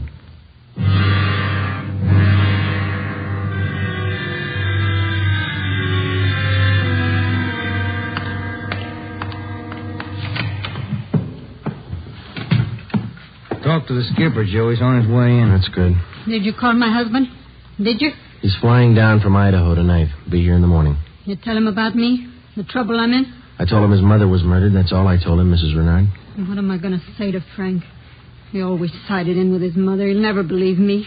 What can I tell him? Jury can give you more trouble than your husband can. What you going to tell them? Are you stupid or something? How many times do I have to say it? I didn't kill her. I didn't kill her. It's a small room, Ms. Renard. We can hear you. Sit down, please. I won't sit down. You're not pinning this on me because I didn't do it. Anybody could have killed the old hag, but I didn't. Will you sit down, please? I don't have to take this. I'm no tramp. Keeping me in here, asking me questions. I told you all I know. Look, you're in a bad spot. I hope you realize that. I didn't kill her. Ms. Renard, how long have you and your mother-in-law been living together in the house on Chavez Road? Since Frank took the job up in Idaho. About 6 months. He said it'd be better for me while he was away living with her. Your neighbors told us you didn't get along very well with your mother-in-law. That's right, I didn't. She hated me, I hated her. You used to fight with her, is that right? You hit her. Only a couple of times. She called me dirty names. I hit her. She pulled me by the hair. And I hated her like everything. And I didn't kill her. Once more, Ms. Renard, would you mind telling us how you spent your time since early this morning, where you went, what you did, everything? I told you already everything. Will you tell us again, please? I got up about 9:15. I had a cup of coffee and then I got dressed. The old lady was on the back porch doing the washing. What did your mother-in-law do for a living? I told you. She took in washing. After I got dressed, I left the house. About 10 minutes after 9, I went downtown to the dentist. He filled a tooth for me. This one here, you can ask him. What time did you leave the dentist's office? About 10:15. Maybe 20 after. You can ask him. What'd you do after that? I walked around window shopping. Did you buy anything? Talk to anybody? I told you no. What time did you get home? 12:30. I went in the bedroom. The old lady was on the floor. Blood all over. I felt her heart. It wasn't beating. Is that when you got the blood on your dress? Yeah. Now, that's all I'm going to say. 3 times I told you the same story already. And you still can't account for your time between 10:20 this morning and the time you found the body and called the police at 12:30. I told you. I left the dentist. I went window shopping. Then I walked home. And during that time, you didn't talk to anyone and no one saw you? Lots of people saw me. People on the street downtown. I'm no tramp. I don't talk to everybody. None of your neighbors saw you come home, Ms. Renard? Of course they didn't see me. I cut across the back lot up from San Jose Avenue. I came in the back way. The lady who lives next door to you. She says she was in the backyard about noontime. She stayed there till after 1 o'clock. She didn't see you come in the back way. And she's a liar. She's a dirty liar. You and your husband took out an insurance policy on your mother-in-law last year. Is that right, Ms. Renard? Sure it is. What of it? $5,000? Yeah, so what? You know a man by the name of George Martino? No. You better tell the truth, Ms. Renard. All right, so I do. He's a friend of mine. You've been running around with him since your husband's been away. None of your business. I do what I want. Your mother-in-law found out about Martino. That's what you fought about most of the time. Oh, she was crazy. He's a friend of mine, that's all. Are you telling the truth, Ms. Renard? Martino's a boyfriend of mine. I told you, that's all. Your mother-in-law found out you were running around with him. She warned you if you didn't shake Martino, she'd write your husband. You said you'd kill her if she did. That's a lie. That's what your mother-in-law told one of the neighbor ladies. And I said it just to scare her. One night I was drinking. We had a fight. She was yapping at me all night. I said it just to scare her. But she wrote the letter anyway. And that's what she said. But I didn't kill her. You had the time, the motive, and the opportunity. It wasn't me. I didn't kill her. Interrogation room Friday. This is Brennan, Joe. Yeah, Bill. Where are you? Santa Monica. Picked up George Martino.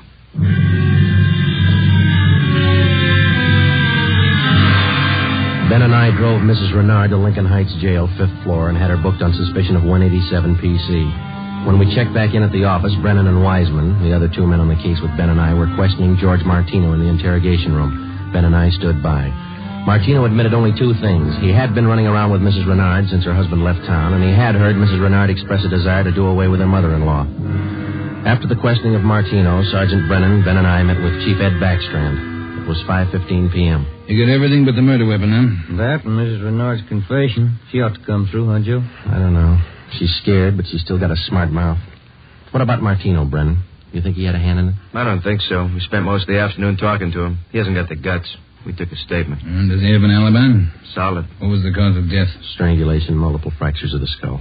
All the motives are with Mrs. Renard, Chief. Pretty clear-cut job. No evidence of robbery or burglary, I guess. A couple of dresser drawers in the bedroom were emptied on the floor and clothes tossed all around. Pretty obvious plan to make it look like burglary. Maybe. We found 3 $1 bills in plain sight. They were on the floor near the body. If a burglar went through the stuff, he wouldn't have missed that money. It shouldn't be too much trouble tying it up. Shouldn't be, Skipper. Friday and Romero, you follow the case through. Just a minute. Hello, Backstrand. Yeah? What? All right, I'll send him over. Lee Jones. Just finished checking the evidence at the crime lab. Yeah? He thinks Mrs. Renard's innocent.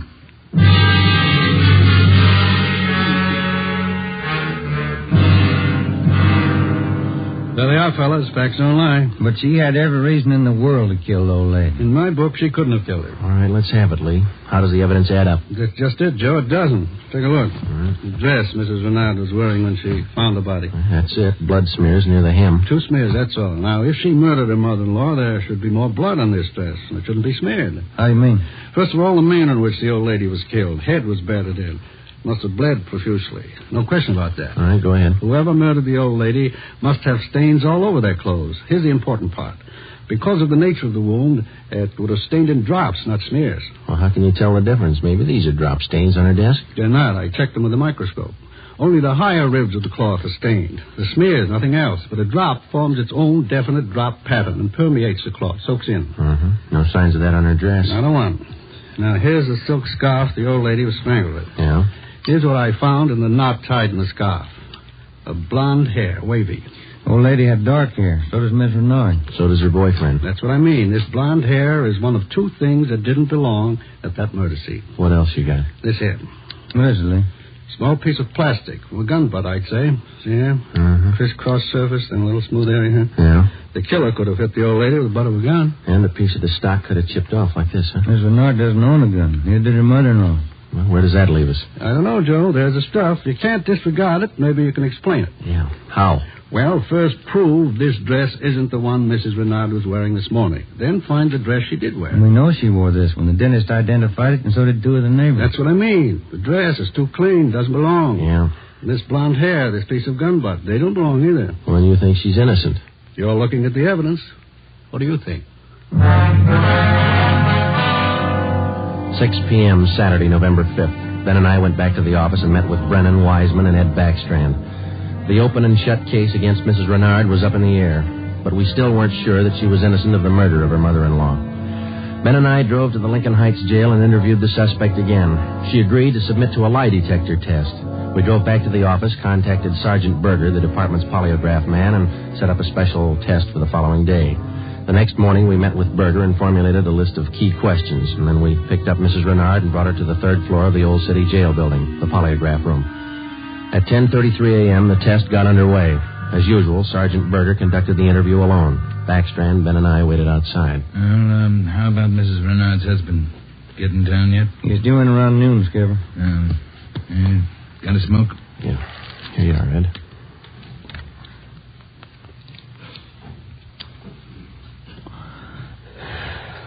Yeah, thanks. What time is it now? 11:25. Here's Berger now. That's it, Ed. Well, what'd you get? I can study the chart a little more. The results are pretty well defined, though. How's it look? No reaction to the key questions. What's your opinion? I don't think she did it.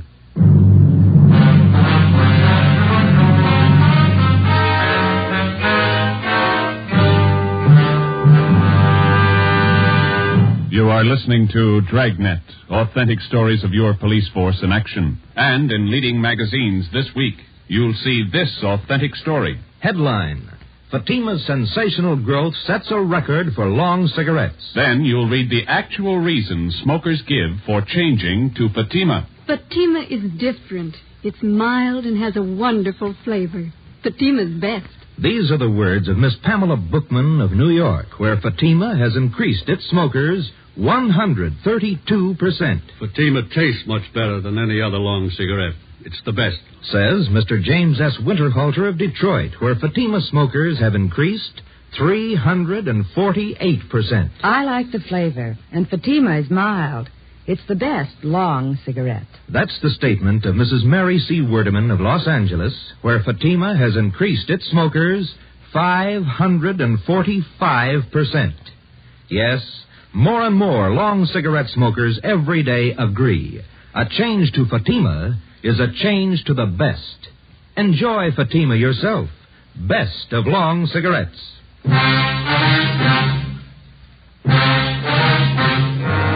8 a.m., Monday, November 7th. Mrs. Renard was released from custody. We questioned her husband, Frank Renard, briefly. He could tell us nothing more than we already knew.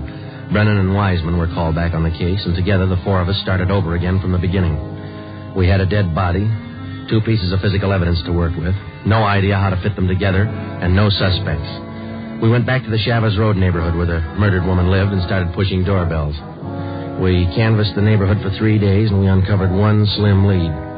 He was selling magazines, officer. Went door to door, right up the street here. A young fellow. Could you describe the man for us, please? Nothing to talk about. Pasty face, pimply complexion, blonde hair. 5:30 p.m. Wednesday, November the 9th. Ben and I met with Brennan and Wiseman in Ed Backstrand's office to compare notes. Together, we had more than a dozen reports of the magazine salesman's presence in the neighborhood just prior to the murder of Mrs. Renard's mother-in-law. The various descriptions of the man which we obtained from the people in the neighborhood tallied closely. About 6 feet, 170 pounds, pimply complexion, blonde hair, fast talker. About 25 years old. As far as we know, Skipper, he was the only stranger in the neighborhood last Saturday morning. Only one that people remember, anyway. How close did you trace him to the Renard house? You got your list there, Brennan? Yeah. There you are. Thanks. Let's see. Well, he picked up his tracks down on Floresta Street, sold a couple of descriptions there, then he headed up Landers Avenue onto Chavez Road. Yeah. The Renards live at 2280 Chavez Road. That salesman talked to the woman at 2274 Chavez. That's 3 doors away from the Renards. When was he seen then? Let me see. Where is that, Brennan? Oh, on the 15-7 sheet, Joe. Didn't have enough room on the report. Oh, yeah. Here it is. Mrs. John Rico, 2274 Chavez. The guy was there about 11:45 Saturday morning. Well, that puts him in the running. First time he ever showed in that neighborhood? First time, Skipper. Fresh kid, not a very good salesman. Here's the name of the company he's working for, the Harrison News Distributors. Did you check with them? Well, they're closed for the night. We'll call them the first thing tomorrow. Good. Here's something else for you. I had a call from Frank Renard this afternoon. What'd he have to say? Seems in the excitement just after the murder, Mrs. Renard overlooked a couple of things. What's that? Well, they're missing a yellow table model radio. It was in the bedroom where the old lady was killed. Yeah, well, that ties in with a robbery motive, huh? And they're missing a ring, too. Belonged to Mrs. Renard. Topaz ring. Supposed to be worth a little money. But she didn't notice it was gone until today. That's right. You got the serial number on the radio? Yeah, right here. Okay, let's see. Yeah, Brennan, here we are. It's an Emerson model 511, 180,000, 277-609. A lot of small radios in town. There's only one with that serial number on it. Track it down. A complete description of the Topaz ring and the serial numbers and description of the yellow table model radio were sent to the pawn shop detail. The information was then placed on the stolen property list and relayed to every pawn shop operator in the city. The next morning, Ben and I interviewed the manager of the Harrison News Distributing Company. There, the suspect had given his name as Sam Bricker. We checked out his home address. Turned out to be a gas station in North Hollywood. We took the suspect's job application blank with a specimen of his handwriting, and then we drove back to the office. Sam Bricker. We were unable to get a make on the name from the Record Bureau. We checked the cards, and every known criminal who was cataloged in the oddity file as having a pimply complexion. None of them matched. That night, we got out an APB and a radiogram. The suspect's trail led from one salesman's job to the next. On his last job, he gave his name as Albert Berry. His address is 1430 Palo Alto Drive. That was in the Echo Lake District. Ben and I drove out to check it. 1428, 1430. There it is, Joe. Yeah. At least it's not a gas station, huh? Come on.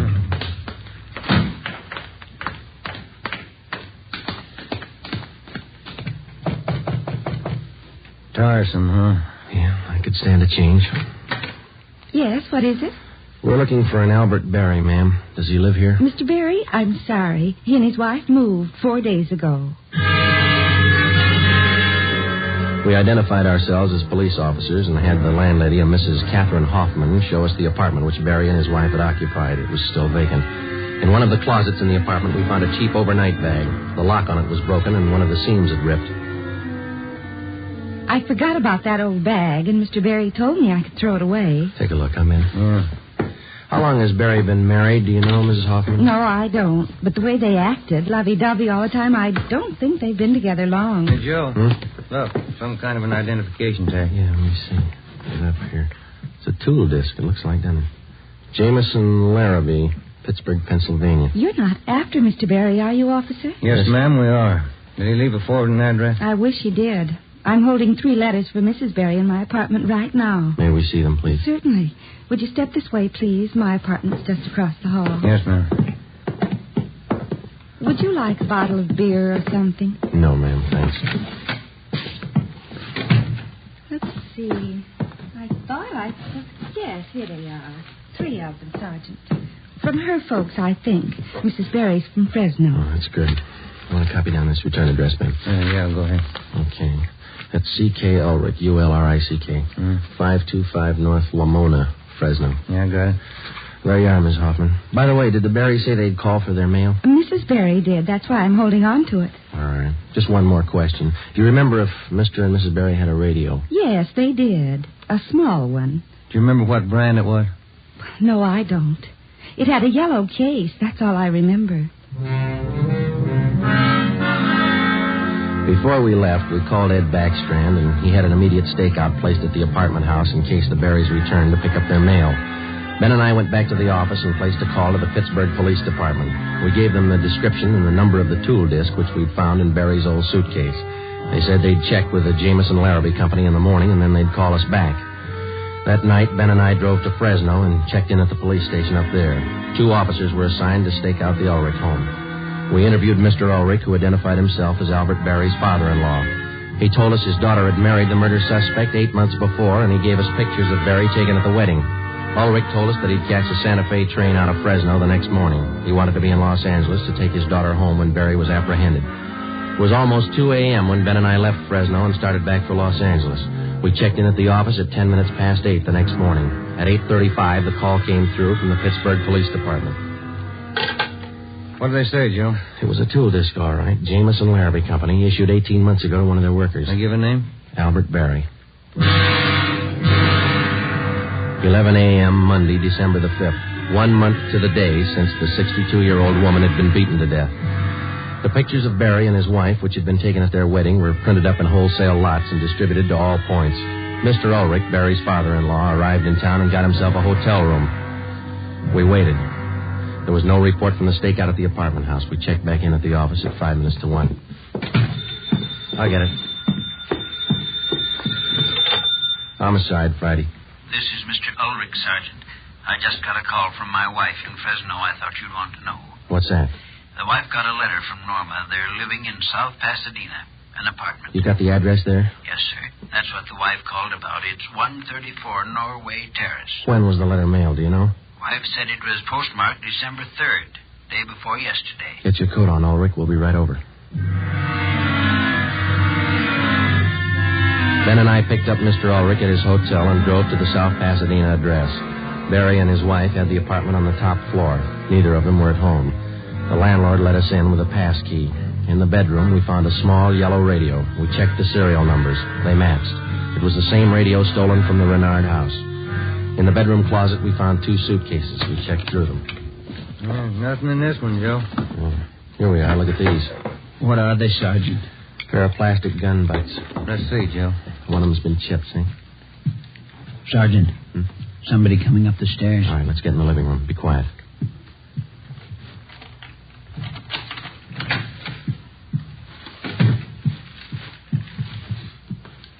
Dad, what are you doing here? Who are these men? Police, Norma. They want Albert. He killed a woman. Dad. It's all right, Norma. It'll be all right. Did you know your husband killed a woman, Miss Berry? He just told me last Saturday. We've been running away for a month now. Moving all the time. I wanted to know why. So he told me. He said I was in it as much as he was. And I'm tired of running. Why did he kill her? Did he tell you that? He said he broke in the house. He didn't know anyone was home. The old woman was in the bedroom. She started to cry out. He had a gun. Hit her with it. Where's your husband now? I don't know. Said he'd come home for dinner. About 5. I bought the groceries. What time you got, Ben? 3:30. That ring you're wearing, Miss Berry. Did your husband give you that? Yes, why? What kind of a stone is that? Topaz. Bert gave it to me. Why? Nothing. We'll wait. 5 o'clock came and went. Berry failed to show. 5:30. Ulrich started to get nervous. 6 o'clock. 6:30. No sign of Berry. I went to the window and kept an eye on the street below. At 6:45, a light green Nash sedan pulled to a stop in front of the apartment house. A man got out and went into the main floor entrance. Bert. I'll let him in. All right. How long have you had the new car? A couple of days. Bert got it credit. What do you want me to do now? Does he have a key to the apartment here? He lost it. Okay, when he rings, let him in. Just act natural. Ben? Yeah. You cover me. I'll get the cuffs on him. Right.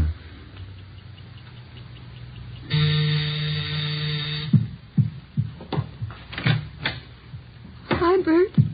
Look out, Joe! All right, drop it, Barry. Okay, Ben. Yeah. He's fast with a gun. Nice looking, isn't he, Sarge? You'd never think he'd kill anybody. Come on, let's take him in. I love him. I still love him. But you're a cop. You wouldn't understand. That's right. I wouldn't understand. I'm a cop.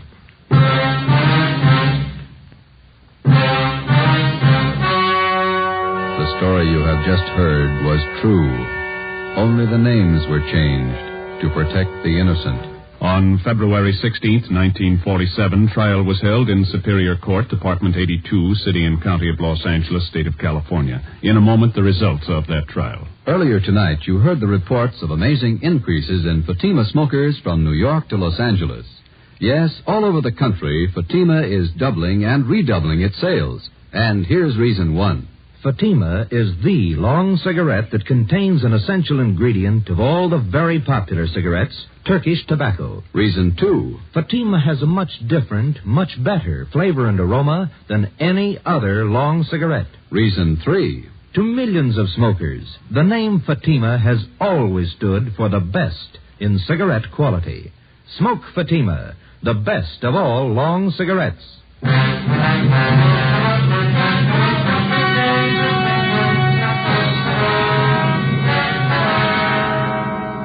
Albert Ralph Berry was tried and convicted of murder in the first degree. His wife, Norma Berry, was found innocent of the charge that she harbored a criminal. She was returned home with her father. Berry was executed in the lethal gas chamber at the state penitentiary. You have just heard Dragnet, a new series of authentic cases from official files. Technical advice for Dragnet comes from the Office of Acting Chief of Police W.A. Wharton, Los Angeles Police Department.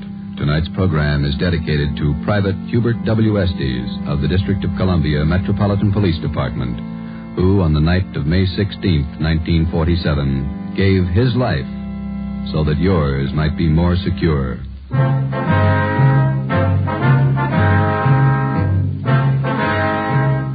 Fatima Cigarettes, best of long cigarettes, has brought you Dragnet, portion transcribed from Los Angeles. Be sure to hear songs by Morton Downey tonight on NBC.